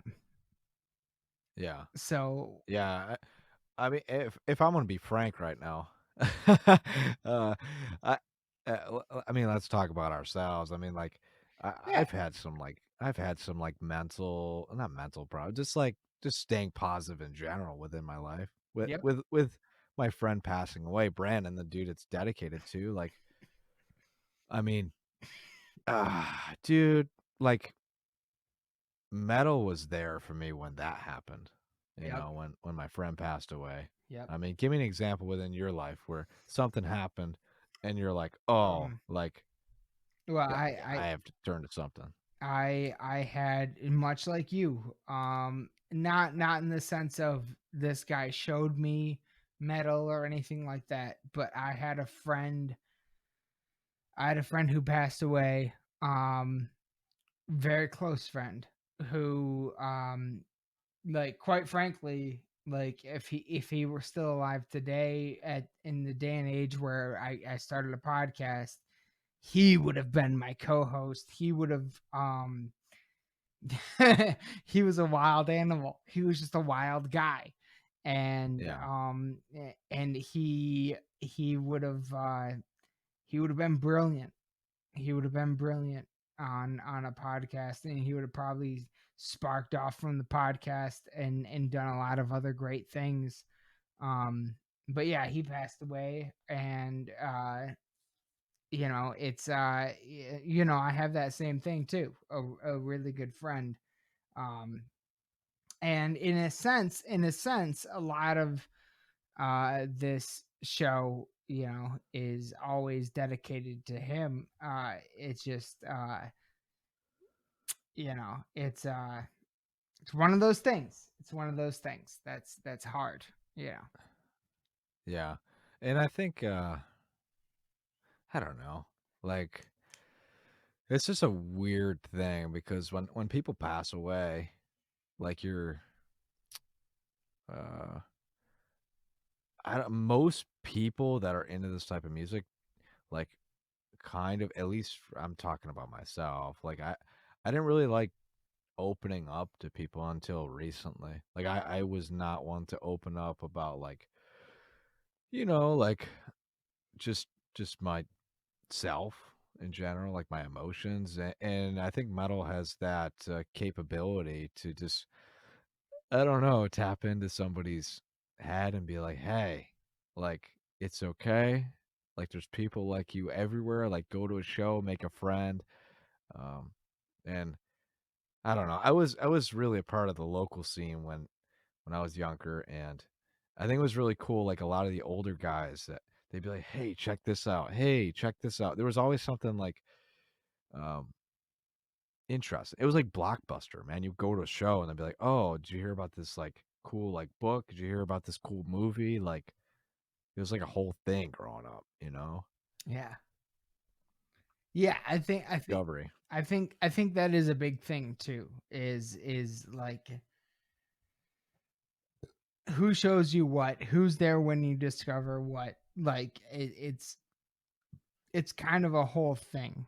And yeah, I don't think there's not a second that I think we're alone in this, in that we lost a friend who was very important in that part of our upbringing. um it just and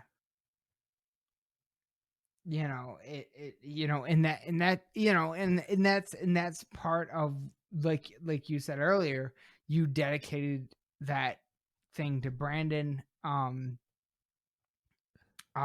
Right, yeah, Brandon. Yeah, Brandon. And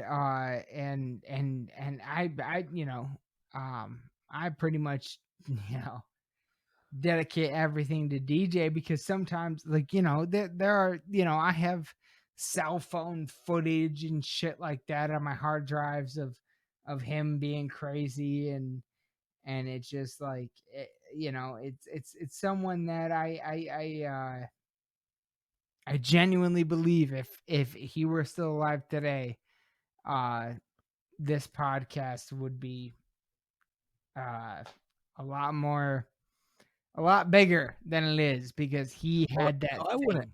Yeah, I wouldn't base it off bigger, man. Well, you got to think too. Like certain actions lead you to do certain things in life, make you do things. Like, for example, I was antisocial, so I made a podcast. Like, Right. uh, so you got to think to yourself, okay, if he was still around, would we have taken the time to be like, oh, you know, maybe we're not going to have another tomorrow. We should make a podcast, like, I don't know.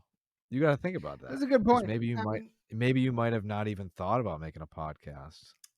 I honestly, like, it's I with the way I started it, I think I would have, because You would have? I Cool. I started it very selfishly, in the sense of, like, I don't care if anyone ever hears this. It's just about conversations with me and my friends, just to be Oh recorded no, so I that can go that ain't back. selfish at all. That's like that should be the motto before you even get into things. Like don't don't expect anything.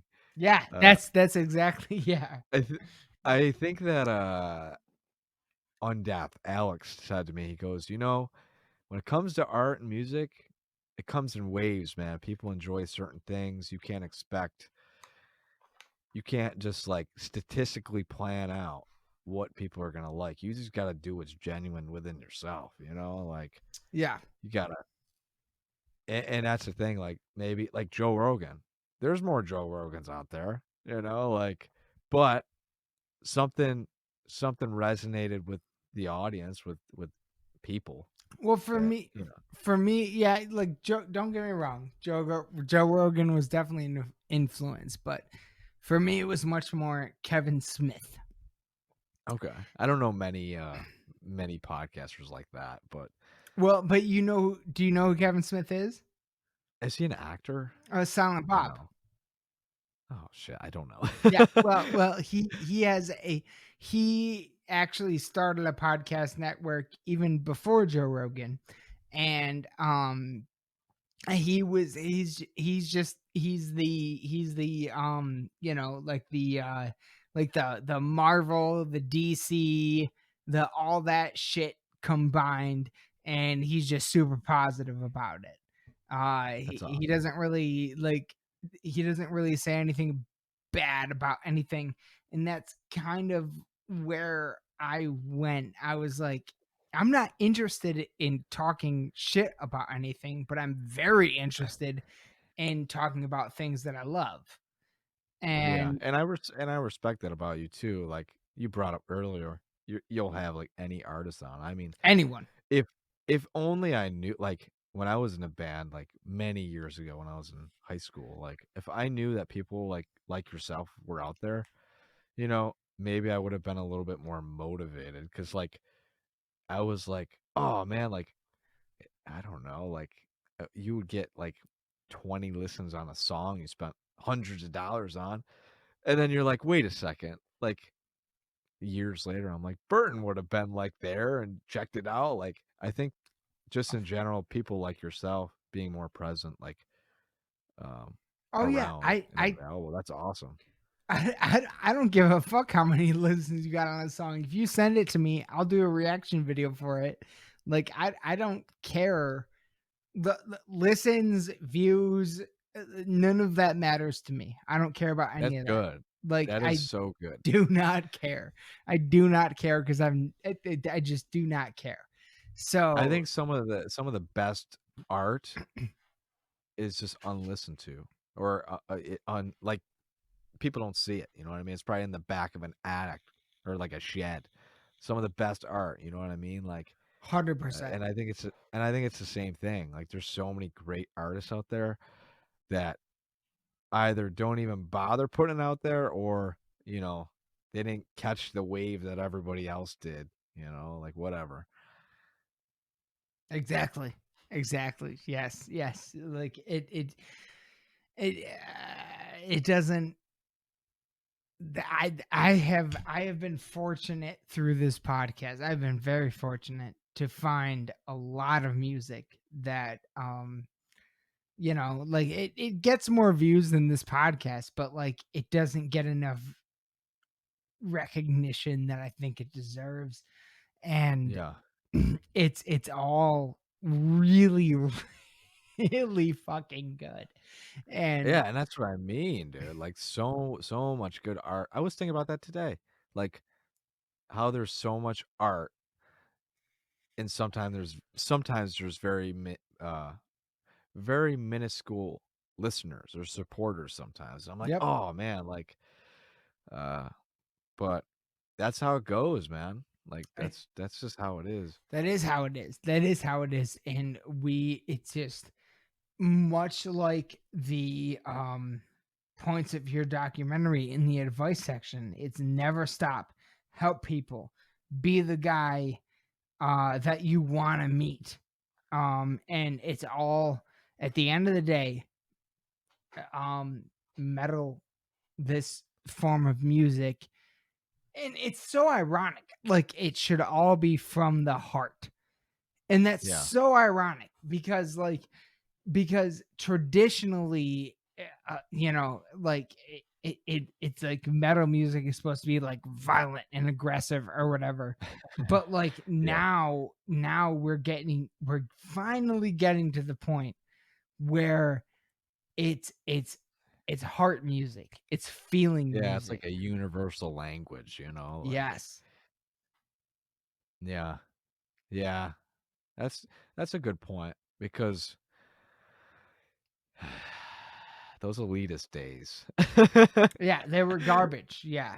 Yeah. Like there was a point, like, again, I listened to the Jamie Josta show a lot, and he talks about Hatebreed, where they are too hardcore to play, or no, they're not hardcore enough to play in hardcore shows, and they're not metal enough to play in metal shows. So like they're like in that What are weird, you? yeah, exactly. Like, what are you? You're in that weird, and that is breaking down finally. Finally. Yeah. Through, I think, through the work of him and people like us, like, we are putting shit out there that is breaking that down, and especially the musicians, and like, just not like, we're not that anymore. Like, we're all these different subgenres are binding and creating amazing stuff. So there's Yeah. no room. There's just no room for I think elitism anymore. just in general, like that is the one thing, like people accepting things like that's been a big thing within the last couple years. Just in general, like life choices, people like relationships and all that kind of stuff. And like I think that yeah, it is very important to recognize the fact that like when I go to metal shows, there's more girls, like women. I'm like, yeah, like hell yeah, like women fronted metal bands. Like yes, like I Oh my want god. I'm like I'm like thank God. Like I'm sick of going to like metal shows and it's like a bunch of dudes. Like I'm so sick of that like stereotype. Like oh man, it's just a bunch of yeah, it's a dude thing. It's like no, no, it really isn't, man. Like no, it's not. Yeah, I mean, one of my favorite fucking bands of all time is Angela Gassau fronted Arch Enemy. Like Yeah. her era in Arch Enemy is some of the greatest metal ever created, in my opinion. Like, yeah, like it's very much that. It's very much Casket Robbery. You know, Yeah. there are Living Dead Girl. You know, there are a lot of really fucking wonderful female fronted bands that do this, that do the fucking screaming thing, Oh yeah. that Yeah, without a doubt. that are great, that are fucking brilliant. And yeah, it's I love that it's becoming, it was so in, especially, it's fucked up because in an area, or I'm sorry, in an era that should have been so much more inclusive, wasn't, but now it is, it's becoming that. Like, I guess it just takes time for evolution, but it is exciting to see the new stuff. um Yeah, and just like the music's getting weird. Like every aspect of like extreme music is just getting weirder and I don't know, more creative. The fans, like there's a bigger variety. Like you got the like the old heads that have been around supporting obituary for like years, and then you got like uh kids. Like I just was at like a Black Label Society show like a couple months ago. And I took a picture with this kid. He was like 12 with his father, and they both had like matching jackets. And I was like, oh, like that's so special to like recognize the fact that like it's like a tree, man. It's just growing and growing, and eventually, yeah, it'll just be healthy. You know, Absolutely. No, it no. always been healthy. Not eventually. It's always been healthy. Yes, exactly. Um But You know what? We've been going for quite a while now. And this has been fucking amazing. For the record, I just do have a few last questions that I. Oh, I'm not time restrained at all. Like, we're Okay, good. yeah, I did forget to ask you that at the top of this. It's just it's funny that you say this because like this has been the longest episode I've had in a while. Like I have never done a 2-hour episode. I'm down, like hell yeah. Um, but this has been fun. So yeah, let's Beautiful. keep doing it. What's up? Fuck yeah. All right. Well, in that case, what are your do you have any in terms of things, coming out recently? What are you excited about? We got new fucking Lamb of God, Lorna Shore, Slipknot. Like, is there anything new that came out this year that you're particularly excited about? Yeah, I mean I'm gonna bring up some weird ones, No, but go for it. Tribal Gaze, they're a death metal band from Texas that I have been loving recently. I just saw them. They're like super super low, heavy. Um, I don't know how to explain it other than the fact that it's one of the heaviest bands I've ever heard in my whole life. Uh, and that says a lot. And then I'm Yes. gonna throw two at you that are not metal at all. I've been listening to a lot of Soft Kill. Okay. They're like an indie band, but what's cool about them is they tour with a lot of like extreme bands. Like they're just it's another thing. Like basically what we were talking about earlier with the fact that like you got all these the blends of shows. Well, Soft Kill, they're like an indie rock band and they're playing with like Full of Hell. Holy Just shit. odd. And then what's another one? Something new, something new. Ruin. Ruin's a sick band. I don't know if you know them, but Yes, I do. yeah, from California, just very disturbing. I don't know how to explain it other than the fact that it's probably the most disturbing death metal I've ever heard in my whole life. So those are three bands I've been listening to, and that's really hard to pinpoint because I'm all over the place. I mean, I'll be into indie rock one week, and then I'll be into absurd metal the next week. So, I totally get that, actually. but yeah, it's very hard to pinpoint. But all right, as the final question that I ask every time someone new has been on the show, and Okay. this has nothing to do with heavy metal. Okay. Have you ever in your life experienced anything that you would describe as paranormal? Oh shoot! Now that's a topic in and of itself I that love it. in and of itself that I've been curious about.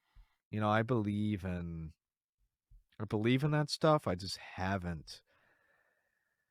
I have not come across anything paranormal. I've been on this kick with my girlfriend recently where we're watching like a lot of horror movies, like creepy stuff like It and stuff Yeah. like that. And around Halloween season, I always think to myself, I'm like, I'm really into horror and all this stuff, but I've never seen anything paranormal. But that's just if I'm thinking about right now. Something may have happened in the past, but nothing like crazy, like doors are opening or anything crazy like that. I believe in it, but nothing yet. Fair enough.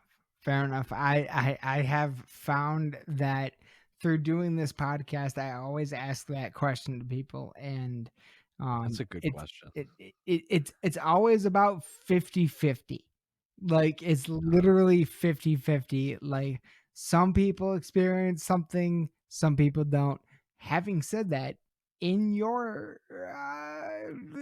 the Buffalo, New York area, I can say there are quite a few spots that are I sitting as here as a guy in Michigan, in the middle of Michigan, I've heard about some of those spots. So that you definitely do have some spots. Yeah, well, I don't even know. Like, I was talking about like tarot cards with my girlfriend, like as of recently, and I'm like, I don't know, like a medium too. I was like, Ooh. I would, I've been thinking about doing it with. I've said it a couple times. I'm like, hey, do you want to go to this this card event? And she's like, I don't know. So I don't know. It's just in general, yeah, I believe in it. The weirdest thing that happens with me, at least when I was younger, was um, I would dream of a day. Like I would dream of just like an event within my life that would happen, and then the next day it would happen. Like every detail, it would happen, every piece to it. But I don't have those. I don't have those dreams anymore, which is Okay. very weird. Okay. So you I have don't know if that's paranormal, but that's like, yeah, honestly, I don't know if that's. I mean, I don't know if that's quote unquote paranormal either. But it's like deja vu to the max, though. Like, exactly. think about that. Like no. I have had the exact same thing. I have had the exact same thing. Uh and I don't know if it's paranormal in nature, and I feel like a lot of people experience that sort of thing. Um Yeah. so but also I don't know, I don't think there's any genuine, like explanation for that. So That's what by I mean. It's so weird. It's kind of, very weird. yeah, exactly. So kind of by definition, it is somewhat paranormal, at least at the moment, at least until someone can explain it. Like, Yeah. it is odd though. Like it's yeah, like you said, ultimate deja vu, where you see something happen like you fall asleep, you see something happen in your dream, and then it happens in real life. Yeah. Yeah. It was very weird when I was younger. That used to happen to me a lot. And like uh certain things in my life, I would think like like for example, like a coincidence of something bad happening. Okay. I would like think about that, and then within like a week or 2 weeks, like that exact thing would happen. I'd be like, "What the fuck? Like, I need to stop thinking about these horrible things." But yeah, I don't know. I guess just odd, yeah, deja vu's. But other than that, I don't seek out ghosts. I want to, but I think I would be a changed man if that was the case. I would just become this weird paranormal documentary person in Buffalo. Hey, hey, Don't tempt me, Burton. I would do it. I will tempt you, motherfucker. I will absolutely tempt you, because I would love to That's see that footage. That's hilarious that you said that, because I was just talking to a dude before this, and he was like, "Yeah, man, I'm just really into like paranormal documentaries and stuff like that." And I was like, "Am I gonna see a ghost tonight?" Like, where are all these paranormal fans coming from? Well, hopefully, I mean, it kind of goes hand in hand with heavy metal in a lot of ways, but no, I love it. I love it, and this is, I'm someone that's gone to a lot of locations and things like that, been locked in overnight in places, asylums and shit like that. Um, Yeah, and I've had a few little experiences, but I'm always looking for new experiences. I even have a whole new fucking podcast called Follow the Reaper that that is is sick. is Is it what I think it is? yeah, it's literally just like, so I mean, so far it's just been me telling my own stories, but the idea of the show is to get other people to send in their stories. That And that's you just hit a nerve of mine because I literally just started listening to like horror podcasts, so I will definitely be listening to that. Yeah. Like literally, as of last week, I clicked like a horror podcast. I was like, Which "This one? is sick."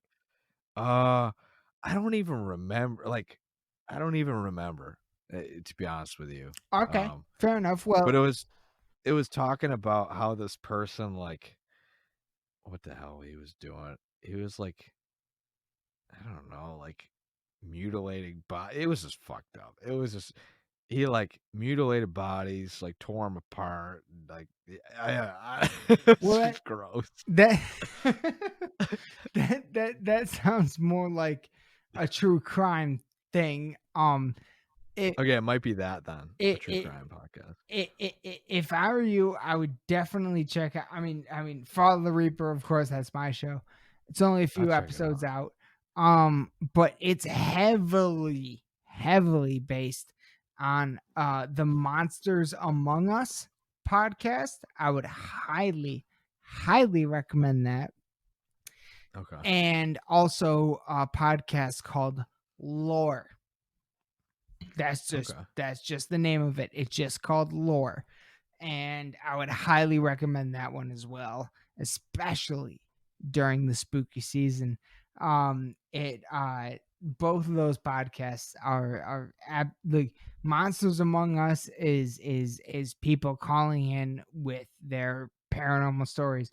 Lore is more of they get into history of paranormal stuff, and they actually give you a good lesson in history on every episode, and it's fantastic. So Yeah, I'll have to check. Can you send me the links after? totally, absolutely, Anything horror related you recommend? Shit. yes. I would more than appreciate you send me because I've been getting into that. But yeah, another thing I want to say is to any like guests, sorry, not guests, anytime a show has me on, if there's anybody that you can't get a hold of that I've talked to and you want to talk to on your podcast, just let me know. And I will happily try to give you an email or give you some type of connection because obviously I appreciate what you're doing and shit. Oh no, and that was actually another thing I wanted to ask you, and this might even get cut out of the episode or whatever. But how did you even find us? It's just a deep dive, dude. Actually, now I think about it, Spotify. Like, Okay, I just looked up like metal extreme podcasts and like you were up there. I was like, oh, like I looked at the logo. I'm like, oh, this is kind of sick. Like I understand what this person's going for. And I just assumed, I was like, this person would probably like this documentary. Like maybe, like I have no idea. But did you happen to, I'm trying to remember, did you watch it before? I'm pretty sure you watched it before me reaching out, right? Was that you? No. I did Okay. no. I when as soon as you reached out, I started watching it. Okay. And that Yeah, there was somebody. Yeah.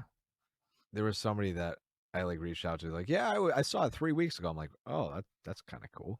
Well, No. I watched it right as soon as you reached out, and I kind of watched it in chunks, and I think by now I've watched it like at least 2 or 3 times. wow. I've watched it quite a few times, and That's awesome. and I've recommended it to everyone that I know. I appreciate that, man.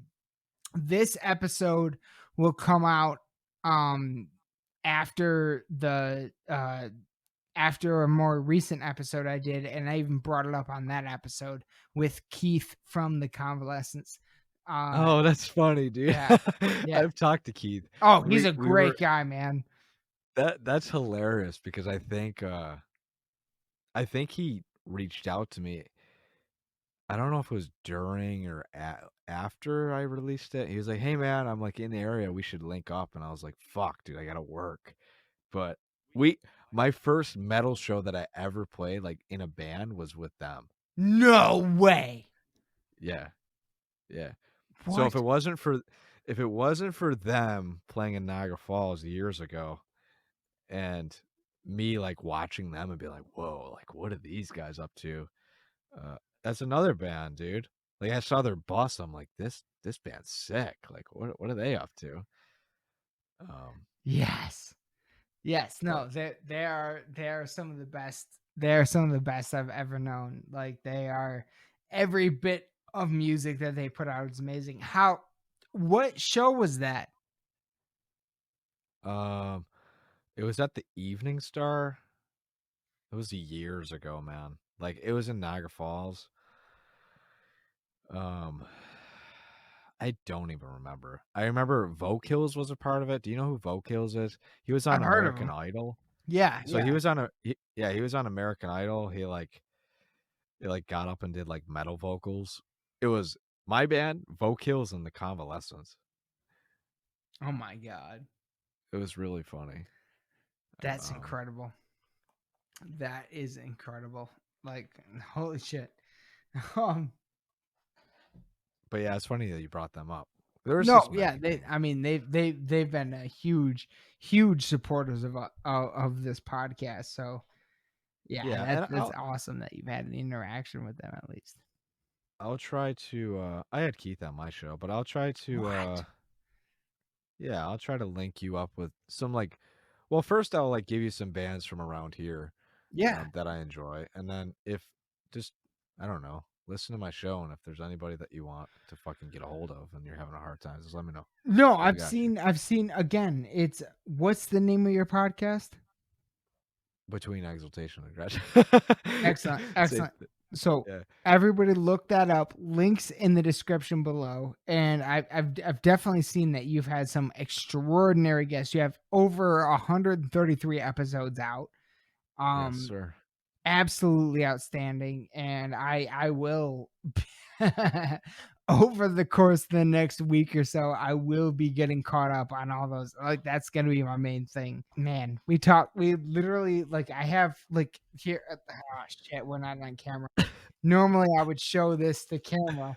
But I have a gigantic page of things that we literally covered pretty much everything. And John, I cannot thank you enough. Seriously, for being on the show, for reaching out, like this like your documentary and this interview, really meant the world to me. And I've always wanted to interview a documentary maker, and you're also a podcaster. So that this all like really means the world to me. Anytime that you ever want to be on the podcast again, there is an open door policy. You are always welcome. And anytime you want any of us on the show, please just let us know, and I'll be happy to do it. This was an amazing episode, so thank you so much for being on the show. Yeah, that was yeah, I guess that's a mirror image of what I was gonna say. I mean, this has been great. I mean, I've done a lot of podcasts and stuff, and I don't know, you're a good host, man. Like just keep up doing what you're doing, and yeah, I mean, just keep doing what you're doing. I mean, people obviously appreciate what the fuck you're doing, so uh just keep on killing it, and yeah, I appreciate your kind words. I'm gonna keep doing what I'm doing, and another documentary is down the pipeline for you, brother, to watch with your popcorn, and and I will wrap it up by saying this: the next one will have DVDs. So yeah. Oh yes, that's right. Because this one won't have a DVD release, but it might have poster releases. So I have posters. Yeah, I just haven't done a proper like put them on Bandcamp type thing. Okay. Well, all the links are going to be in the description below for this one. And yes, John, my friend, like you're welcome back on anytime you want. Anytime you want me to be on your show, I'd be happy to do it. And yeah, like anything you ever do in the future, especially the next documentary, you feel free to hit us up for promotion or anything at all you want. This is like we had a great conversation tonight, so you are welcome on anything ever. You can just yeah, you can hit us up for any kind of promotion or anything you want ever. So yeah, feel free. Burn. Hell yeah. You made my night, man. You made more than my night, man. I this documentary I worked on it so much, dude. So many hours, and it's just great to hear somebody like yourself, like, I don't know, just pouring their heart out into a conversation that, obviously you can't see my expressions over over the computer because I don't have a camera, but it means a lot because I don't know, I put a lot of heart into that fucking thing, and it's my little baby, and I just I'm just really happy that people like yourself are checking it out, and it means a lot. I wish you did have a camera because I wish you could see my expressions because you'd probably feel a lot better. But yes, absolutely. This was amazing. This was an amazing conversation. I can never ever thank you enough. And you are consider Lost in the Dark podcast a home for you as well. Even outside of Noise Dosage Media, like consider this a home for you, where you can come on here anytime you want and promote anything you want, always, ever. Like this is a home for you as well. So, this is just as much for everybody that I have on as it is for me. So, like this is, you can come back on whenever you want, my friend. And You're the man, Burton. You're the man, brother. Well, hey man, and I hope to talk to you again soon. Matter of fact, I will probably hit you up soon if you're because we do a lot of stuff for Halloween. So I might even hit you up soon for something, a little something for Halloween or something. So, I'm doing like this series. We're doing like this monthly, looking back on really old horror movies. So I think I'll have a decent amount to talk about. So, beautiful. All right. By the end of the month. So maybe we can even do a crossover thing or something. All right. Yeah. Oh yeah. Oh God, I would love that. All right, everyone. This was Jon Lambert from the Noise Dosage Media presents Between Exultation and Aggression, an extreme/death metal documentary available now on YouTube. Everybody be sure to check it out. This guy was amazing. Like absolutely one of the best people I've ever talked to in this podcast. This dude was fucking fantastic. So everybody be sure to check that out. Raise your horns and let me know what you think of the documentary in the comments below.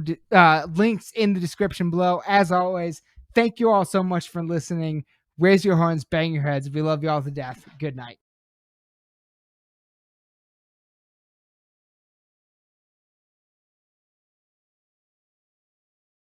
And that was just an incredible conversation. I already can't wait to have him back on and talk a little bit more about all this stuff. He's really great guy, and absolutely from the bottom of my heart, thank you so much, Jon, for being on the show. It really means the world to me, and absolutely love your documentary. So that's gonna do it for this episode of the podcast, everybody. I hope you're all having a super spooky October so far right now. And we got some things cooking up, hopefully before the end of the month that we'll be able to get out, and with some Halloween related themes and all that kind of stuff. So keep an eye out. Everybody be sure to check out Noise Dosage Media, Between Exultation and Aggression, an extreme death metal documentary. My friends Wayne and Michelle from the Michigan UFO Sightings and Paranormal Encounters podcast. Check out our new podcast, Follow the Reaper, and we will be back again very, very soon with much, much more. But until next time, raise your fucking horns and bang your goddamn heads and watch this while you watch this documentary. We love you all to death. Good night. Lost in the dark.